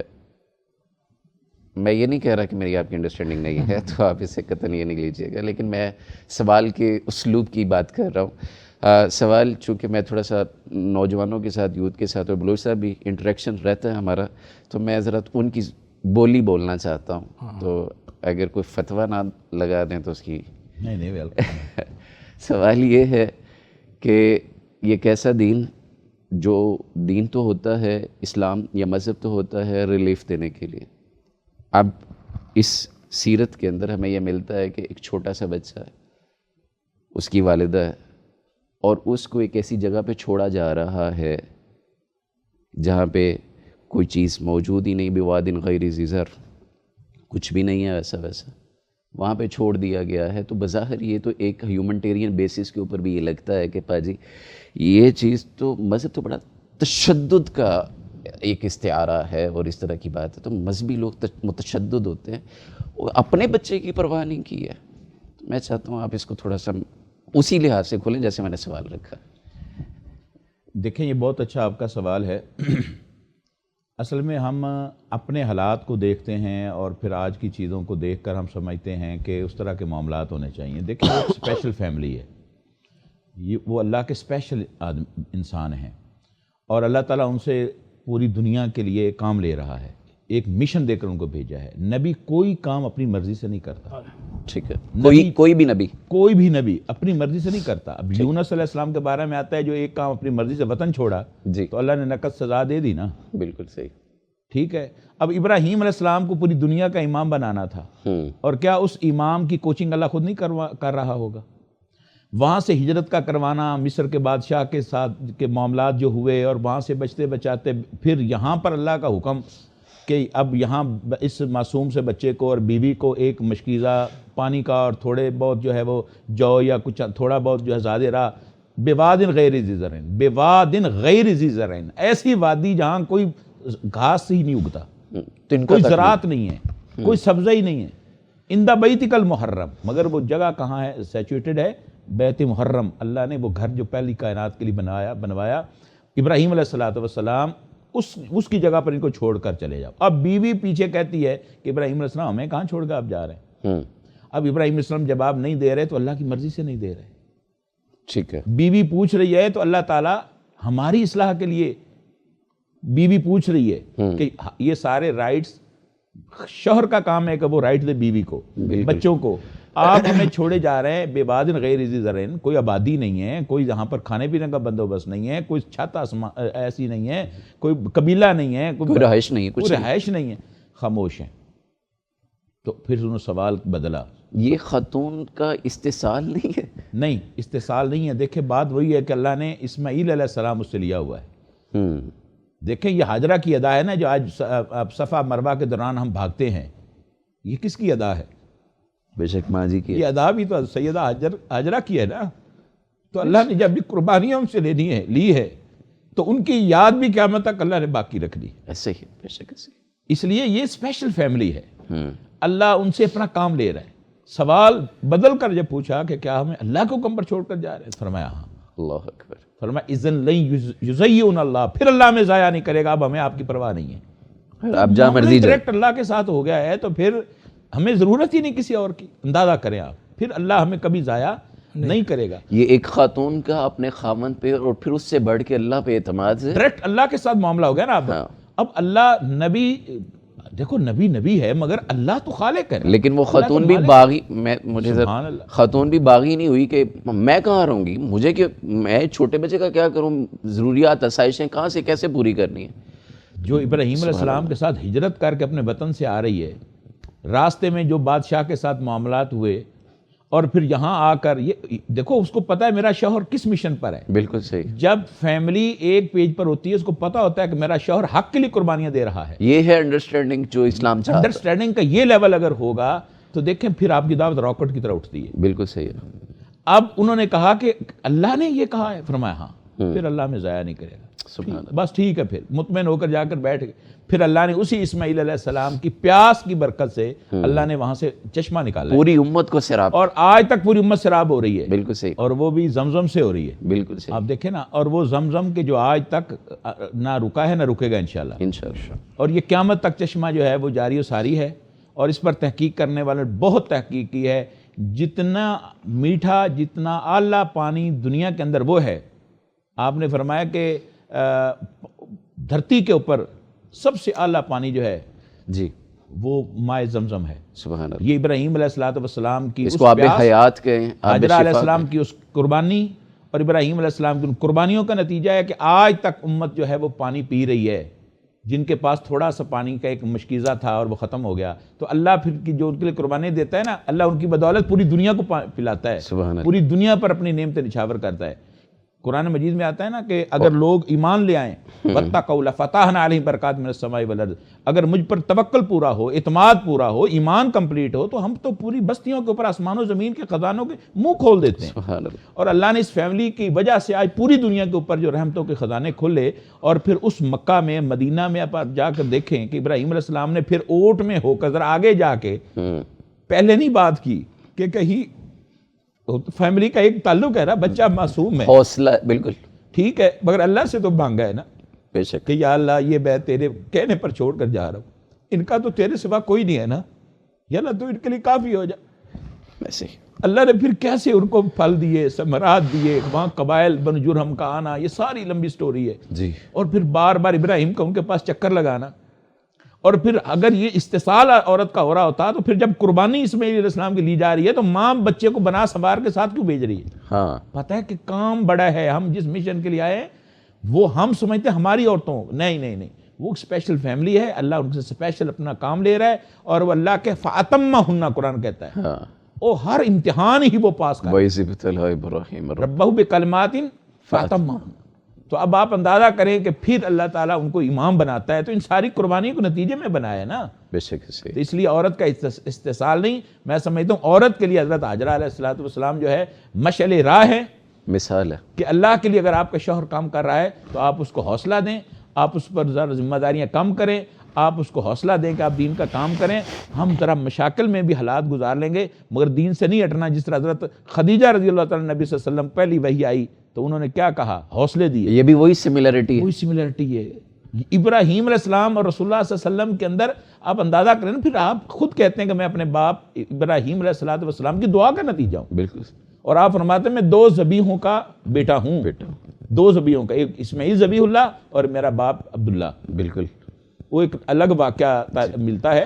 اور یہاں پر ایک سوال ڈاکٹر صاحب آتا ہے، اور سوال یہ ہے کہ زمزم کا ایک واقعہ تھوڑا سا اشارہ کیا ہے بلوچ صاحب نے، میں یہ جاننا چاہتا ہوں سیدہ ہاجرہ اور سیدنا اسماعیل، چھوٹی بچپن کی عمر ہے، اب ان کی آزمائش میں یا ان کے اپنے اللہ پہ بھروسے پہ وہاں پہ رکنے کے وجہ سے یہ آزمائش ابراہیم علیہ السلام پہ کیسے ہے؟ جب مشن بہت بڑا ہو نا تو اس مشن کی تیاری بھی اسی حساب سے کی اسی جاتی اسکیل پہ ہے۔ ہوتی ہاں، ہے۔ جس طرح کہ دیکھیں ہمارے لیے ہمارے پیارے پیغمبر جناب محمد رسول اللہ صلی اللہ علیہ وسلم کے بارے میں فرمایا وَأَنذِرْ عَشِيرَتَكَ الْأَقْرَبِينَ، یعنی سب سے پہلے آپ اپنے عزیز و اقارب کو دعوت دیں، اور عزیز و اقارب کو دعوت میں شامل کریں گے تو وہ اس میں دعوت میں مضبوطی آئے گی۔ ٹھیک ہے۔ دیکھیں آپ صلی اللہ علیہ وسلم پر حضرت خدیجہ رضی اللہ تعالیٰ عنہ آپ کی اہلیہ محترمہ ہیں، وہ ایمان لائیں، اور بلکہ بلوچ صاحب نے بھی جس طرح فرمایا کہ انہوں نے آپ پہلی وحی کے موقع پر آپ کو تسلی دی، بالکل۔ اور کن خوبصورت الفاظ میں تسلی دی، وہ حدیث کی کتابوں میں، سیرت کی کتابوں میں واللہ ما یخزیک اللہ ابدا انک لتصل الرحم وتحمل الکل وتکسب المعدوم وتکری الضیف وتعین علی نوائب الحق، یعنی پوری فیملی اور خاندان اس کے اندر شامل ہو جاتا ہے۔ اور بعض ازاں آپ دیکھتے ہیں حضرت خدیجہ رضی اللہ تعالیٰ عنہ بھی ان مشکلات میں آپ کے ساتھ شامل ہیں، آپ کی بیٹیاں آپ کے اوپر ایمان لائیں، مسلمان ہوئیں، وہ بھی ان مشکلات میں آپ کے ساتھ شامل ہیں، اور آپ کے جو کہہ لیں داماد ہیں وہ بھی آپ کے ساتھ شامل ہیں، حضرت علی رضی اللہ تعالیٰ عنہ ہیں، حضرت عثمان غنی رضی اللہ تعالیٰ، یہ آپ کے داماد آپ کی دعوت کے جو مشن ہے اس کے ساتھ لگے ہوئے ہیں۔ ٹھیک۔ بالکل اسی طرح حضرت ابراہیم علیہ السلام جب اپنی اہلیہ محترمہ کو حضرت ہاجرہ علیہ السلام کو اور اپنے بیٹے حضرت اسماعیل علیہ السلام کو وہاں چھوڑ کر گئے بے آب و گیا وادی کے اندر، وہ میں یہ سمجھتا ہوں کہ ان کے لیے ایک آزمائش تھی، لیکن جہاں وہ ان کے لیے آزمائش تھی اس کے ساتھ ساتھ وہ باپ کے لیے اور شوہر کے لیے بھی بہت بڑی آزمائش تھی، اور اس قدر آزمائش کہ جس کو اللہ تعالیٰ نے بڑھاپے کی عمر میں عطا کیا تھا، دعاؤں کے نتیجے میں عطا کیا تھا، اور ہر باپ کی یہ خواہش ہوتی ہے کہ میرا بیٹا جو ہے وہ جوان ہو اور وہ میرا بازو بنے، طاقت بنے، اور بڑی خوشی بھی ہوتی ہے۔ آج دیکھیں جب آپ کا بیٹا یا ہماری اولاد میں سے جب بڑے ہو جاتے ہیں تو وہ سائیکل چلانا شروع ہو جائے نا تو ہمیں خوشی ہوتی ہے، بھائی سائیکل چلانا شروع ہو گیا ہے، بائک چلانا شروع ہو گیا، گاڑی چلانا آ گیا، اور وہ پانی بھی لے آتا ہے، وہ سبزی بھی لے آتا ہے، سینسیبل ہو گیا، ذمہ دار ہو رہا ہے، ذمہ دار ہو گیا۔ تو وہ جو ذمہ داریاں ہیں نا وہ تقسیم ہو جاتی ہیں، باپ کے کندھے سے شفٹ ہو جاتی ہیں، بوجھ اترنا شروع ہو جاتا ہے۔ اور ابراہیم علیہ السلام کا یہ بیٹا جوان بھی ہو رہا ہے، اور پھر اللہ تعالیٰ کی طرف سے حکم بھی آ رہا ہے کہ اب ان کو آپ وہ بے آب و گیا وادی میں چھوڑ آئیں۔ تو یہ نہیں ہے کہ اس ابراہیم علیہ السلام کے لیے آزمائش نہیں ہے، وہ بھی اس کے ساتھ ساتھ اس آزمائش پر پورا اتر رہے ہیں، یعنی وہ شفقت، وہ پیار، وہ بچے کی کلکاریاں سننا، اس کے ساتھ کھیلنا، وہ ساری چیزیں اللہ نے روک دی ہیں۔ اور یہ ایسا ہی ہوتا ہے کہ جو قائدین ہوتے ہیں کسی بھی اسلامی تحریک کے قائدین ہوں یا جو دین کا کام کر رہے ہوتے ہیں ان کے لیے یہ سب سے پہلے مرحلے ایسے ہی آتے ہیں. بالکل صحیح ہے. دیکھیں کہ وہ سب لوگ اس مشن کے اندر لگے ہوئے تھے اور ان کا مقصد صرف خلوص تھا, جی رضائے الہی تھی, اور اللہ تعالیٰ ان کو دیکھیں جو زمزم کا پانی کا نکلنا ہے تو آپ اس سے دیکھیں کہ یہ دعوت دین کے لیے ایسا ہی ہے کہ جب آپ دعوت کا کام کرتے ہیں, دین کا کام کرتے ہیں, خلوص ہوتا ہے تو پھر اس کے جو فوائد اور ثمرات ہوتے ہیں نا وہ قیامت تک آفاقی ہو جاتا ہے. آفاقی ہو جاتے ہیں. اس سے پوری انسانیت فائدہ اٹھاتی ہے اور لوگ بھی اس کے اندر شامل ہو جاتے ہیں. اب تھوڑا جب آگے بڑھتے ہیں تو حضرت اسماعیل علیہ السلام کی قربانی کے بارے میں جب آتا ہے, جب وہ جوان ہوئے اور کھیلنے ان کے ساتھ کام کاج میں شریک ہو گئے ان کے مشن کے اندر, تو اب اللہ تعالیٰ نے حکم دیا یا بنی انی اری فی المنام انی اذبحک فانظر ماذا تری. ایک طویل عرصے تک دعائیں مانگی, حاجات ہیں, اور اس سے پہلے میں نے بلوچ صاحب سے تھوڑا سا سوال کے الفاظ بدلے تھے, اور سوال کے الفاظ یہی ہے کہ جو ہمارے آج کل نوجوانوں میں عمومی طور پہ یہ رویہ پنپ رہا ہے کہ مذہب شدت پسندی کا قائل ہے, شدت پسندی سکھاتا ہے, اس طرح کی. تو یہاں پہ ایک اسپیکٹ ہے کہ ایک لمبے عرصے تک اولاد مانگی ہے, دے دی ہے, پھر بے آب و گیا وادی میں چھوڑ آئے ہیں, تو یہ تو ظلم کا ایکسپیکٹ لگتا ہے لوگوں کو, محسوس ہوتا ہے. اب پھر جب تھوڑا سا بڑا ہوا ہے تو اپنا ہی بچہ ذبح کرنا ہے, تو اس میں حکمت کیا ہے, سبق کیا ہے, اور یہ بتانا رب کیا چاہتا ہے, یہ آپ ذرا اس پہ. بسم اللہ الرحمن الرحیم. دیکھیں جو نبی اکرم صلی اللہ علیہ وسلم نے ضابطۂ زندگی ہمیں دیا ہے وہ جس کو اسلام کہتے ہیں یہ عبادت کا ضابطہ ہے, اور عبادت وہ ہے جس کے لیے اللہ نے پیدا کیا ہے, اور جس کے لیے اللہ نے پیدا کیا ہے اس عبادت کو جیسے کرنا ہے اس کے لیے نبی اکرم صلی اللہ علیہ وسلم تو اسوہ ہیں جی, اس کے لیے حضرت ابراہیم علیہ السلام بھی اسوہ ہے. بالکل. لہذا ہر وہ شخص جو اپنا آپ اپنے اللہ کے سپرد کر دیتا ہے, اللہ تعالیٰ نے یہ نہیں مانگا کہ آپ اللہ کے دیے ہوئے وقت میں سے کچھ وقت دے دیں, اللہ کے دیے ہوئی زندگی میں سے کچھ زندگی دے دیں. دیکھیں عبادات کا نظام تو وقت کی صلاحیت کی شرح مانگتا ہے, ٹھیک, لیکن جو عبدیت کا نظام ہے وہ 24/7 ہے. ٹھیک ہے. وہ وقت کا جزوی طور پر عبد ہونا, جزوی طور پر صلاحیت بچا کے کہیں اور استعمال کر لینا, کچھ اور کر لینا, یہ اللہ کو پسند نہیں. اللہ کو جو پسند ہے وہ محسن ہے جو اپنا سب کچھ ہی لگا دے. اور اللہ تعالیٰ نے قرآن میں فرمایا ہے کہ وَمَنْ أَحْسَنُ دِينًا مِّمَّنْ أَسْلَمَ وَجْهَهُ لِلَّهِ.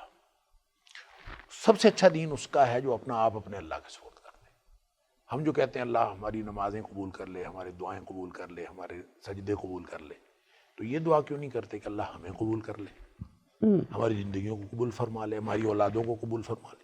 تو ابراہیم علیہ السلام نے ان کی زندگی میں جو اسوہ ملتا ہے وہ یہ ہے کہ ہر چیز اللہ کے نام پر لگا دینی ہے. بھلے اللہ تعالیٰ نے زندگی مانگی ہو تو زندگی لگا دینی ہے, اللہ نے اولاد مانگی ہے تو اللہ تعالیٰ نے اولاد دے دینی ہے. جو اللہ نے عطا, دیکھیں سب کچھ تو اللہ کا دیا ہوا ہے. جب اللہ تعالیٰ نے آگ کے لیے تیار ہو گئے تو جبریل بھی آئے مدد پوچھنے کے لیے کہ کیا مدد کوئی ضرورت ہے, تو عرض کیا کہ حسبنا اللہ و نعم الوکیل, اللہ مجھے کافی ہے. کہ اگر اللہ میرا خوش ہوتا ہے اس بات سے کہ میں اپنی جان اللہ کے سپرد کر دوں, اس سے میرا اللہ راضی ہو جاتا ہے, تو یہ میرا سودا یہ مہنگا نہیں ہے. میں اور پھر جب دیکھیں قربانی, خاص طور پہ جب آپ قربانی کی بات کرتے ہیں تو قرآن نے کہا کہ جب پہلی قربانی ہوئی تھی تو اس کو بڑے کو مسئلہ ہوا کہ میری قربانی کیوں قبول نہیں ہوئی, تو چھوٹے کی کیوں ہو گئی. تو کہتا ہے انما یتقبل اللہ من المتقین. جس کے دل میں یہ احساس ہوتا ہے نا کہ کہیں میرا اللہ ناراض نہ ہو جائے اور کہیں میں اللہ کی خوشنودی سے محروم نہ رہ جاؤں, جس کے دل میں یہ جذبہ ہوتا ہے اس کی قربانی قبول ہوتی ہے. ابراہیم علیہ السلام کی پوری زندگی اس کا عملی نمونہ ہے. لہذا فرمایا کہ دین سب سے اچھا اس کا ہے جس نے اپنا آپ اپنے اللہ کا سپرد کیا, وَهُوَ محسن, وہی محسن ہے. اور فرمایا کہ جس کو سمجھ نہ آئے نا, یہ ایک بیانیہ انداز ہے کہ اچھے دین والا وہ ہے, محسن وہ ہے, یہ ساری ڈیفینیشنز ہیں, نیریٹو بلڈ کیا جا رہا ہے. فرمایا کہ جس کو سمجھ نہ آئے وَاتَّبَعَ مِلَّةَ إِبْرَاهِيمَ حَنِيفًا, وہ ابراہیم علیہ السلام کی زندگی کو دیکھ لے کہ وہ جو شخص محسن ہوتا ہے، جس نے اپنا آپ اپنے اللہ کے سپرد کیا ہوتا ہے، وہ ابراہیم جیسا ہوتا ہے۔ اور ابراہیم کون تھا؟ فرمایا واتخذ اللہ ابراہیم خلیلا، ابراہیم کو اللہ تعالیٰ نے اپنا خلیل بنا لیا تھا۔ اب دیکھیں بات یہ کہ ابراہیم علیہ السلام نے جب مانگی اولاد اور اللہ سے ہی مانگی، رب حب لی من الصالحین، خود جتنے بھی اللہ کے قریب تھے اور اللہ سے مانگی کہ اللہ تو مجھے نیک اولاد بڑھاپے میں، اللہ تعالیٰ نے اولاد عطا فرما دی تو بندہ پوچھتا ہی ہے نا کہ اللہ تجھے کیا ملے گا، میں اس کو وادی غیر زیر زرع میں چھوڑاؤں گا، اور اس جنگل بیامان میں ایک وادی، آج کا مکہ جو ہے وہ اس دور کا مکہ اور آج کا مکہ زمین آسمان کا فرق ہے کہ اونچے اونچے پہاڑ ہیں، ذرا غور تو کریں، اونچے اونچے پہاڑ ہیں، درمیان میں ایک وادی ہے، ذرا سا ٹیلا سا ہے، اس کے پاس کہا کہ بیٹھ جاؤ ادھر۔ لگتا یوں ہے کہ بی بی سے پوچھا ہی نہیں، بی بی کو بتایا بھی نہیں، پوچھنا تو دور کی بات، ہم تو بی بی سے پوچھے بغیر لے جا نہیں سکتے، انہوں نے بتایا بھی نہیں بی بی کو کہ کیوں لے کے جا رہے ہیں، اور وہاں پہ چھوڑ کے بھی، جب چھوڑ کے واپس ہٹ پڑے ہیں تو بھی بتایا نہیں میں کیوں چھوڑ کے جا رہا ہوں۔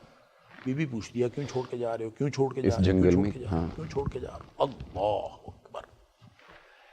بلکہ حدیث کے الفاظ ہیں فتبعتہ، اس کے پیچھے چلی، بھاگی کہ بابا جی کیوں چھوڑ کے جا رہے ہو، اللہ۔ پھر خود ہی خیال آیا کہ یہ بابا جو ہے وہ اللہ کی مرضی کے خلاف تو کچھ کرتا ہی نہیں ہے، خود خیال آیا تو پھر پوچھا کہ کیوں چھوڑ کے، اللہ ہوا ہمارا کبھی آتا کہ اللہ نے حکم دیا، تو پھر بولے، پہلے تو بول ہی نہیں رہے تھے، پھر بولے نعم۔ لگتا یوں ہے کہ تقاضۂ فطری کے تحت اور تقاضۂ بشری کے تحت ابراہیم علیہ السلام دل گرفتہ تھے، اور کچھ زبان پہ کچھ آ ہی نہیں رہا اس چھوڑنے پہ، ٹھیک، اور لیکن تھا اللہ کا حکم، تو بچہ مانگ مانگ کے لیا ہو، بڑھاپے میں لیا ہو، اور اس کو چھوڑ دینا، اور پیاری بیوی کو چھوڑ دینا، اور بچے کے ساتھ چھوڑ دینا، اور جنگل میں چھوڑ دینا، یہ کوئی چھوٹی بات ہے؟ اور جس بیوی سے پہلی اولاد ہو اس بیوی سے بھی بڑی محبت ہو جاتی ہے، چھوڑ کے جا رہے ہیں۔ بہرحال اس نے کہا کہ اللہ کے نے اگر اللہ نے حکم دیا ہے، وہ بیوی بھی پھر حضرت حاجر جو اسی لیول کی تھی، اس نے کہا اچھا اذن لا یضیعنا، پھر اللہ ہمیں ضائع نہیں کرے گا، پھر تو جا، حفاظت پھر اللہ نے کرنی ہے، جب اللہ نے کہا تو پھر حفاظت بھی کرے۔ لیکن لگتا یوں ہے کہ ابراہیم علیہ السلام کی جو دل گرفتگی ہے نا، وہ ذرا سا پہاڑ سے پیچھے ہٹے ہیں، تھوڑا سا نیچے اترے ہیں، اور نیچے اتر کے اوجھل ہو کے، پھر آنکھوں سے اوجھل ہو کے پھر وہاں کھڑے ہو کے دعا کی ہے، اللہ میں نے تو چھوڑ دیا ہے، تو نے مجھے کہا تو میں نے چھوڑ دیا، اللہ اسکنتو، میں نے چھوڑ دیا، لیکن ہے یہ وادی غیر ذی زرع، تو فرمایا کہ تو پھر ایسا کر یا اللہ میں نے تو کر دیا ہے، فجعل افئدۃ من الناس تہوی الیہ، تو ایسا کر لوگوں کے دل اس طرف پھیر دے تاکہ ان بیچاروں کے پاس کوئی رونق لگ جائے، یہ اکیلے بیٹھے، یہ یہاں تو بڑی پریشانی کی بات ہے، میں تو چلو چھوڑ گیا ہوں لیکن ان کے ساتھ تو کوئی رونق کا والا معاملہ کر دے، اللہ اکبر۔ یہ ہے وہ بات جس پر پھر اللہ تعالیٰ نے ابراہیم علیہ السلام کی اس بات کی بھی لاج رکھی، اور پھر وہ لوگ آئے۔ ابراہیم علیہ السلام کی پوری حیات طیبہ کا، آپ کی پوری زندگی کا خلاصہ یہ ہے، جو اللہ نے حکم دیا ہے وہ کرنا ہے، بالکل صحیح، اور جس سے اللہ نے روکا ہے اس سے رک جانا ہے۔ اور پھر مجھے ایسے لگتا ہے قرآن کے اسلوب سے واللہ عالم کہ ابراہیم علیہ السلام کے اللہ تعالیٰ نے سارے امتحانات کیے، اللہ تعالیٰ فرماتا ہے سارے امتحانات کیے، اور فَأَتَمَّهُنَّ، وہ سارے امتحانات میں کامیاب ہو گیا، بالکل صحیح۔ اللہ نے انعام کا اعلان کیا۔ انعام کیا ہے؟ انی جاعلک للناس اماما، میں تجھے ساری انسانیت کا امام بناتا ہوں۔ اب جو امام انسانیت ہے نا، وہ گویا یہ بن چکے ہیں، اس کے بعد مرکز انسانیت پہ آئے ہیں۔ مرکز انسانیت کعبۃ اللہ ہے، بالکل صحیح، ان اول بیت وضع للناس للذی ببکہ، مرکز انسانیت بیت اللہ ہے، امام انسانیت ابراہیم علیہ السلام ہے، بھلے عراق میں پیدا ہوں، بھلے وہاں رہے ہوں فلسطین میں، اور بھلے مصر تک گئے ہوں۔ اچھا یہ بھی عجیب بات ہے، مورخین نے لکھا ہے کہ ابراہیم علیہ السلام نے جو اسفار کیے ہیں اور مصر تک گئے ہیں اور پھر واپس آئے ہیں، عراق سے لے کر مصر تک یہ جو ایریا ہے، یہ سارا کا سارا ایک قوس بنتی ہے، اور یہ قوس اخضر ہے، ٹھیک ہے، یہ سرسبز و شاداب ایریا ہے۔ اب یہ اللہ کو معلوم ہے کہ ابراہیم علیہ السلام سرسبز و شاداب ایریا دیکھتے ہوئے چلے، یا ابراہیم علیہ السلام کے چلنے کی وجہ سے اللہ نے اس علاقے کو سرسبز و شاداب بنا دیا. سبحان اللہ. لیکن بہرحال ہے یہ وہ قوس اصغر. تو ان اسفار میں پھر ابراہیم علیہ السلام کو اللہ تعالیٰ یہاں لایا. اور لگتا یوں ہے کہ جو قربانی والا معاملہ ہے وہ بھی بعد میں، چونکہ کعبۃ اللہ آنے کے بعد کی بات ہے، تو بیٹا مانگ کے لیا تھا، کہا چھوڑ، فرمایا اللہ نے چھوڑ دو تو چھوڑ دیا.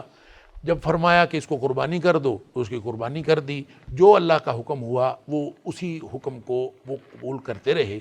اب یہ جو میں اپنی بات بس ایک دو فکروں میں ختم کرتا ہوں کہ جب ابراہیم علیہ السلام نے خواب میں دیکھا کہ میں ذبح کر رہا ہوں، تو لگتا یوں ہے کہ امتحانات میں کامیاب پہلے ہی ہو چکے تھے. سارے امتحانات میں کامیاب ہو چکے تھے اور امام انسانیت بن چکے تھے. تو مرکزی انسانیت پہ آئے. بہرحال اب جب خواب دکھایا تو خواب دیکھنے کے بعد بھی اللہ تعالیٰ سے پوچھا تک نہیں، بات تک نہیں کی کہ اللہ میرا بیٹا ذبح ہونے سے تجھے کیا ملے گا. بندہ پوچھ ہی لیتا ہے، بندہ کہہ ہی دیتا ہے کہ مشکل امتحان ہے. بیٹے سے پوچھا، حالانکہ یہ پوچھ لیا تھا کہ زندہ کیسے کرے گا مردوں کو، حالانکہ پوچھ لیا. اب یہ نہیں پوچھا کہ اللہ میرا بیٹا ذبح کر کے تجھے کیا ملے گا. یہ پوچھا. اسماعیل سے پوچھا کہ مجھے خواب میں یہ نظر آیا تو میں کیا، کیونکہ نبی کا خواب وہی ہوتا ہے. اب اسماعیل بھی وہ بھی نہیں پوچھتا کہ ابا جی اللہ سے یہی پوچھ لیں کہ مجھے ذبح کر کے کیا بنے. وہ کہتا ہے جو ابا اللہ کا حکم ہے کر گزرو. اب نہ اس نے پوچھا، بولنا تو ان کو چاہیے تھا، کچھ تو بولتے. لیکن یہ عجیب کردار ہے، اللہ کے حکم کے مقابلے میں بولتے ہی نہیں. قرآن کہتا ہے کہ فلما اسلما وتلہ للجبین، دونوں تیار ہو گئے اور اس کو لٹا لیا. ونادیناہ یا ابراہیم، نہ اسماعیل بولا نہ ابراہیم بولا، ہمیں بولنا پڑا آسمانوں سے. ونادیناہ یا ابراہیم قد صدقت الرؤیا، تو نے خواب بھی سچا کر کے دکھایا. یعنی امتحانوں میں پہلے ہی پاس ہو گیا تھا، اب خواب بھی سچا کر دکھایا. انا کذالک نجزی المحسنین. اور پھر اللہ نے سرٹیفکیٹ جاری کیا. نہ ابراہیم نے کہا نہ اسماعیل نے کہا کہ اللہ تو اتنا مشکل امتحان لے کے کیا کرنا ہے بیٹا ذبح کرنا، بلکہ اللہ تعالیٰ نے خود فرمایا ان ھذا لہو البلاء المبین، بڑا ہی مشکل امتحان تھا اور یہ اس امتحان میں بھی کامیاب ہو گئے. اصل بات یہ ہے کہ ابراہیم علیہ السلام کی پوری جو زندگی ہے وہ اس بات کا عملی نمونہ ہے کہ اللہ نے جو حکم دیا بس ویسے کرنا ہے، بغیر کسی لاجک کے اور بغیر کسی اعتراض کے اور بغیر سوال اٹھائے. لہذا جو حج ہے یہ پورا کا پورا ابراہیم علیہ السلام اور ان کے خاندان کی زندگی کا عکس ہے. چل پڑو چل پڑے، گھومو گھوم لیا، صفا مروہ کے چکر لگاؤ لگا لیے، ٹینڈ کرا لو ٹینڈ کرا لی. 8 تاریخ ہو گئی، چل پڑو یہاں سے نکل جاؤ. کہاں تک جاؤ؟ ابھی نکلتے جاؤ چلتے جاؤ، راستے میں مینا میں ایک رات قیام کرو، پھر اور نکل جاؤ، حدود حرم سے بھی باہر نکل جاؤ. اب ایک جگہ پہ بیٹھ جاؤ گے، اب بڑی دعائیں قبول ہوں گی، وہاں سے نکلو گے. مطلب سارا کا سارا ایسا لگتا ہے کہ جس میں سوائے مشقت کے اور کچھ نہیں ہے. اور وہ مشقت جو حج کے اندر ہے اس کو اگر ابراہیم علیہ السلام کی حیات طیبہ کو دیکھتے ہوئے روحانیت کے ساتھ بندہ سنکرونائز کرنے میں کامیاب ہو جائے، اگر اس مشقت کی مطابقت قائم کرنے میں کامیاب ہو جائے انسان ابراہیم علیہ السلام کی حیات طیبہ کو دیکھتے ہوئے اللہ تعالیٰ کی بندگی کے ساتھ اور روحانیت کے ساتھ، یہی حج کا مقصد ہے اور یہی قربانی کا مقصد. بالکل صحیح، بہت شکریہ. ہر محبت نیچے، اللہ کی محبت سب سے اوپر، اور یہی جذبہ لے کے اسماعیل علیہ السلام کو لٹا لیا تھا. تو اس حوالے سے آپ کیا کہنا چاہیں گے؟ ہاں بالکل آپ نے صحیح فرمایا. والذین آمنوا اشد حبا للہ، جو ایمان والے ہوتے ہیں ان کے اندر اللہ کی محبت کی شدت ہوتی ہے. اور جس طرح کہ دیکھیں حضرت ابراہیم علیہ السلام نے حضرت اسماعیل علیہ السلام کو جب یہ کہا کہ یا اباتی انی ارا فی المنام انی اذبحک فانظر ماذا تری، بتاؤ آپ کی رائے کیا ہے. یہاں ان سے رائے طلب کی ہے. پیچھے کسی جگہ پر، جیسے ڈاکٹر صاحب نے فرمایا استاد جی نے، کہ پیچھے کسی جگہ پر اپنی زوجہ کی یا کوئی مشاورت نہیں، کوئی بات نہیں، کچھ نہیں. ہاں، اور کیونکہ یہ اس سے بڑا ایک کام ہونے والا تھا نا، کہ اللہ کے راستے میں ذبح ہونے کے لیے ان کو تیار کیا جا رہا تھا. تو فرمایا آپ کی رائے کیا ہے اس کے بارے میں، یعنی مشاورت کر رہے ہیں ان سے. یا ابت افعل ما تؤمر، یا ابت افعل ما تؤمر. اب دیکھیں یہاں پر کیسی تربیت ہے. حضرت ابراہیم علیہ السلام اپنے باپ کو جب دعوت دیتے ہیں، آپ پیچھے سن آئے ہیں، سورہ مریم میں بھی ہے. اور پھر یہاں پر حضرت اسماعیل علیہ السلام جب اپنے باپ کے سامنے بات کر رہے ہیں تو کتنا خوبصورت اور ایک مؤدبانہ اسلوب ہے. یا ابت افعل، یعنی امر کا صیغہ ہے نا کہ یا ابت افعل ما تؤمر، آپ وہ کام کریں جس کا آپ کو حکم دیا گیا ہے. اس کا مطلب ہے کہ یہ جتنی آزمائشیں تھیں، جتنے یہ سارے کام ہو رہے تھے جس پر حضرت ابراہیم علیہ السلام اسٹیپ بائی اسٹیپ، درجہ بدرجہ، ہر آنے والے مرحلے میں کامیاب ہو رہے تھے، یہ اللہ کی طرف سے تھا. اور اللہ تعالیٰ نے آپ سے بڑا کام لیا، اور اتنا بڑا کام لیا کہ اب قیامت تک کے لیے آنے والے انسانوں کے لیے مشعل راہ بنا دی. کسی اور کے بارے میں تو نہیں کہا نا لقد کانت لکم اسوۃ حسنۃ فی ابراہیم، یہاں کہا گیا ہے فی ابراہیم.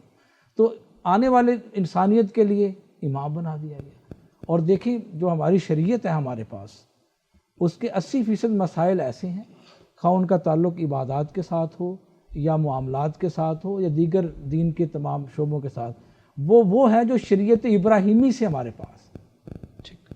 اس کے اوپر باقاعدہ کتابیں ہیں اور ریسرچ ہے.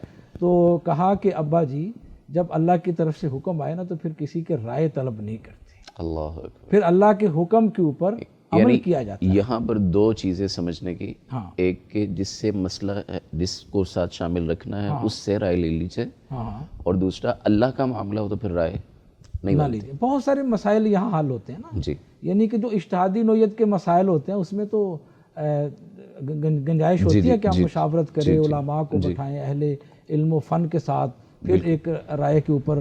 لیکن اسماعیل علیہ السلام کی شریعت نے یہ بتایا کہ وہ احکام جو منزل من اللہ ہے، قرآن ہے، سنت اور حدیث ہے، ٹھیک ہے، اگر وہ نصوص ہمارے پاس موجود ہیں تو پھر اس کو نافذ کرنے کے لیے تو کہا جا سکتا ہے کہ کون سی اسٹریٹجی منصوبہ بندی کی جائے ٹھیک، اس کے نفاذ کے لیے، اس کی دعوت کے لیے. یہ نہیں کیا جا سکتا کہ اس کو اگنور کر دیا. بالکل صحیح، بہت شکریہ آپ کا. ڈاکٹر صاحب، مرکز انسانیت کی تعمیر امام انسانیت کر رہے ہیں اور ان کے ساتھ سیدنا اسماعیل علیہ السلام ہے، تو یہاں پر ہمارے لیے نمونہ کیا ہے، اور وہ دعائیں جو اس وقت مانگی گئیں وہ دعائیں کیا سبق دیتی ہیں، ہمیں کیا ماننا؟ دیکھیں بات یہ ہے کہ ابراہیم علیہ السلام کی جو پوری زندگی ہے نا اس کو امتحان کے نقطہ نظر سے دیکھنا چاہیے. ٹھیک ہے، کیونکہ اللہ کریم نے امتحان کے حوالے سے ان کا ذکر کیا ہے کہ اللہ تعالیٰ نے بہت سارے امتحان کیے، وہ امتحانوں میں پاس ہوا، پھر امام انسانیت بنا. جی بالکل ٹھیک. اب امتحان کہاں سے شروع ہوتا ہے؟ یہ بڑی خوبصورت بات شیوخ نے کی کہ نوجوانی سے کام شروع ہو گیا. جی، میں تو عرض کروں گا کہ نوجوانی سے بھی پہلے شروع ہو گیا.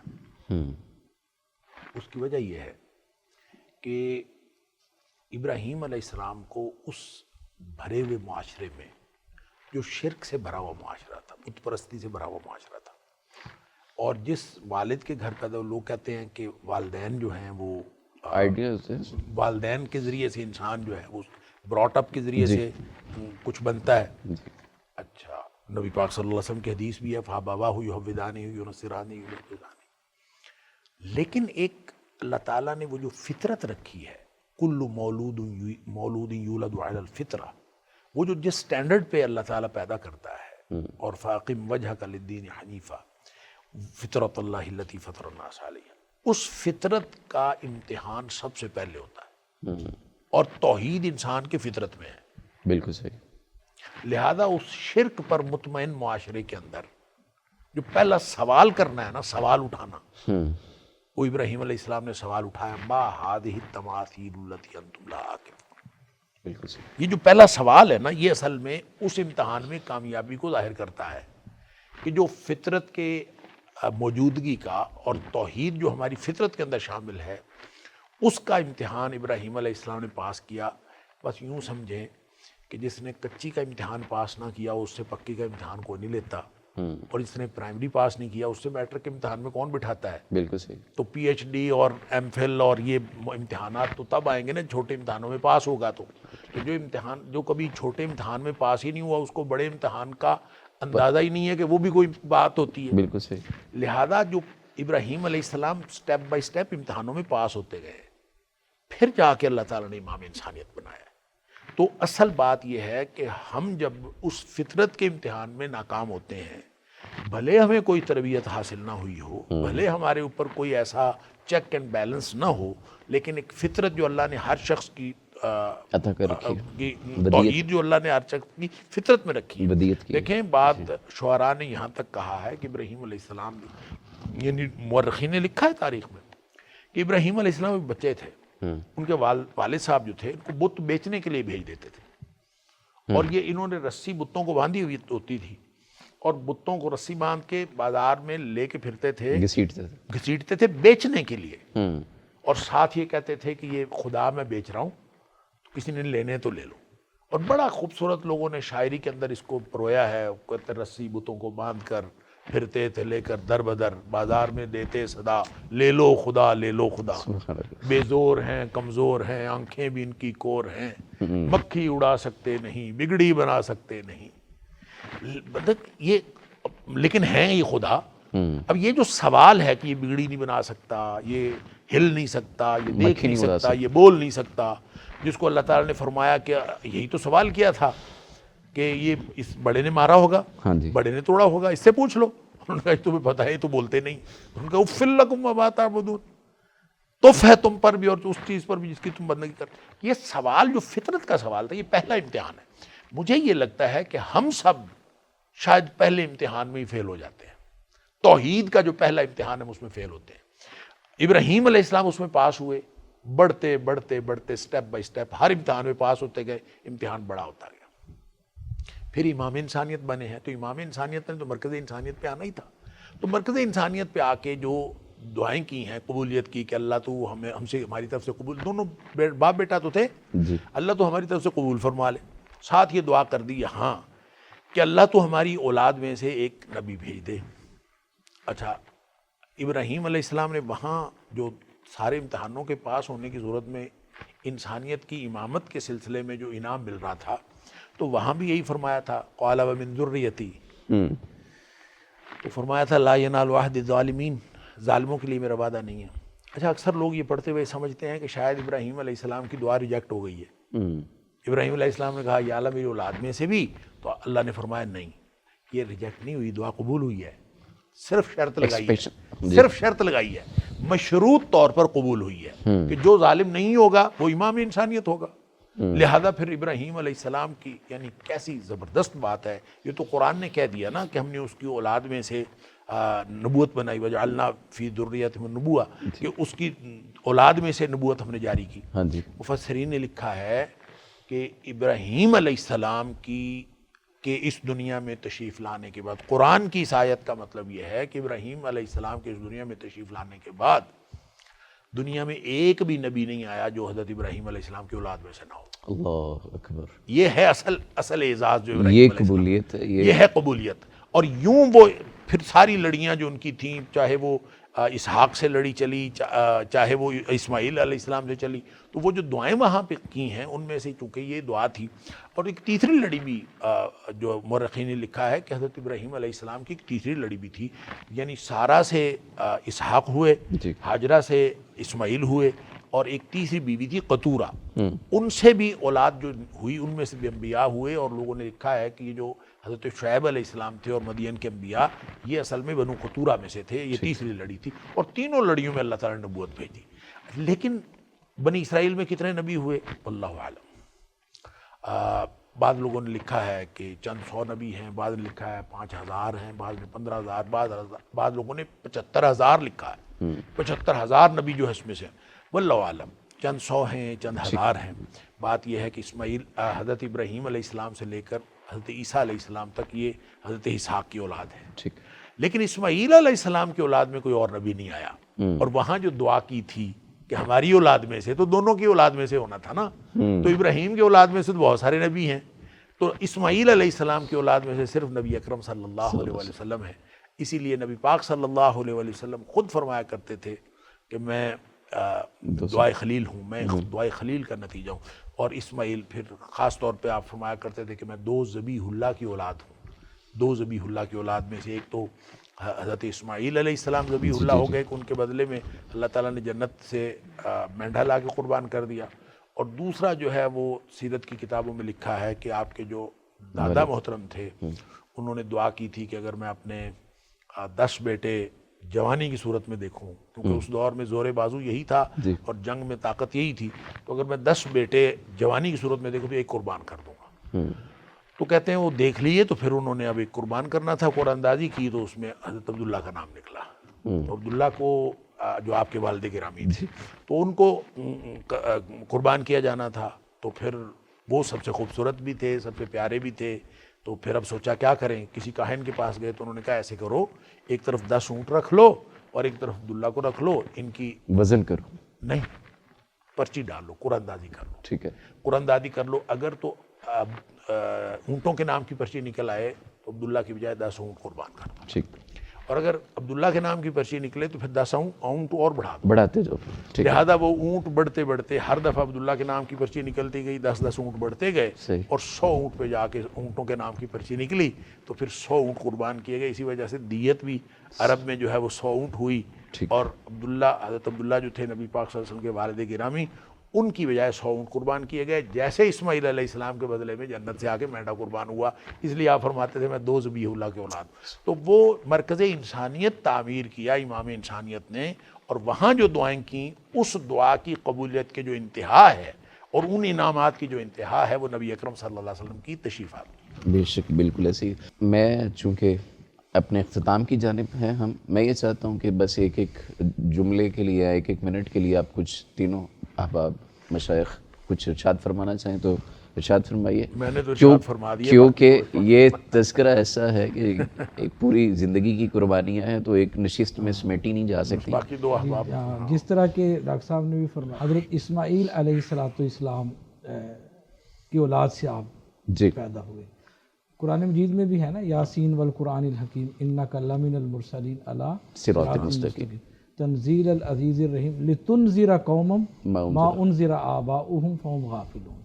یہاں سے یہی مفسرین نے لکھا ہے، مورخین نے، کہ حضرت ابراہیم علیہ السلام کے بعد اہل مکہ کی طرف یہ جو لوگ تھے، آپ صلی اللہ علیہ وسلم کو ہی مبعوث کیا گیا، بالکل صحیح، کیونکہ آپ ابراہیم علیہ السلام کی تعلیمات جو تھیں وہ بھول چکے تھے، اس کو یاد کروانے کے لیے، یا آپ سمجھیں حضرت ابراہیم علیہ السلام کی جو تکمیلی سیرت ہے یا سیرت کا جو لیٹسٹ ورژن ہے وہ ہمارے پیارے پیغمبر جناب محمد رسول اللہ صلی اللہ علیہ وسلم نے پیش کیا ہے۔ بالکل صحیح۔ اس لیے پیغام یہی ہے کہ حضرت ابراہیم علیہ السلام کی سیرت کو اگر پڑھنا ہے، اس پر عمل کرنا ہے، تو اس کے لیے ہمارے پیارے پیغمبر جناب محمد رسول اللہ صلی اللہ علیہ وسلم کی سیرت جو ہے وہ کامل نمونہ۔ بالکل صحیح، بہت شکریہ آپ کا بلوچ صاحب۔ آپ عید کا موقع بھی ہے، قربانیاں بھی ہیں، اور قربانی کی سب سے بڑی جو ابتدا ہے وہ سیدنا ابراہیم علیہ السلام کا اسوہ ہے، تو میں اس مناسب سے کوئی پیغام آپ دینا چاہیں تو؟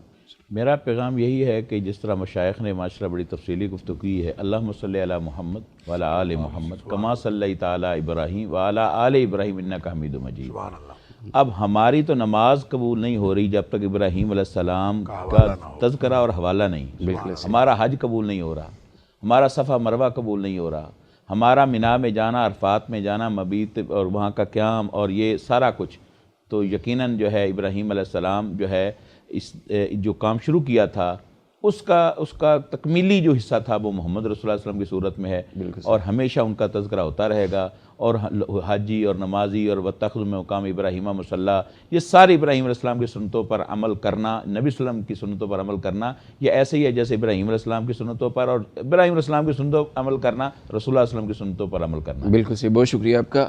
اللہ تبارک و تعالیٰ نے سیدنا ابراہیم علیہ السلام کے تذکرے میں یہ بات ارشاد فرمائی، وَجَعَلَهَا كَلِمَةً بَاقِيَةً فِي عَقِبِهِ، یہ ایسی شخصیت ہے، ان کا پیغام ایسا آفاقی، اکیلے چلے تھے اور کائنات کی وسعتوں تک توحید کا پیغام پہنچایا ہے، اور جیسے بلوچ صاحب بھی فرما رہے ہیں، اور یہ حقیقت بھی ہے کہ ہماری نماز، ہماری نیکیاں تک قبول نہیں ہوتی ہیں جب تک ہم سیدنا ابراہیم علیہ السلام کو اپنی دعاؤں میں، اپنی نمازوں کا حصہ نہیں بناتے ہیں۔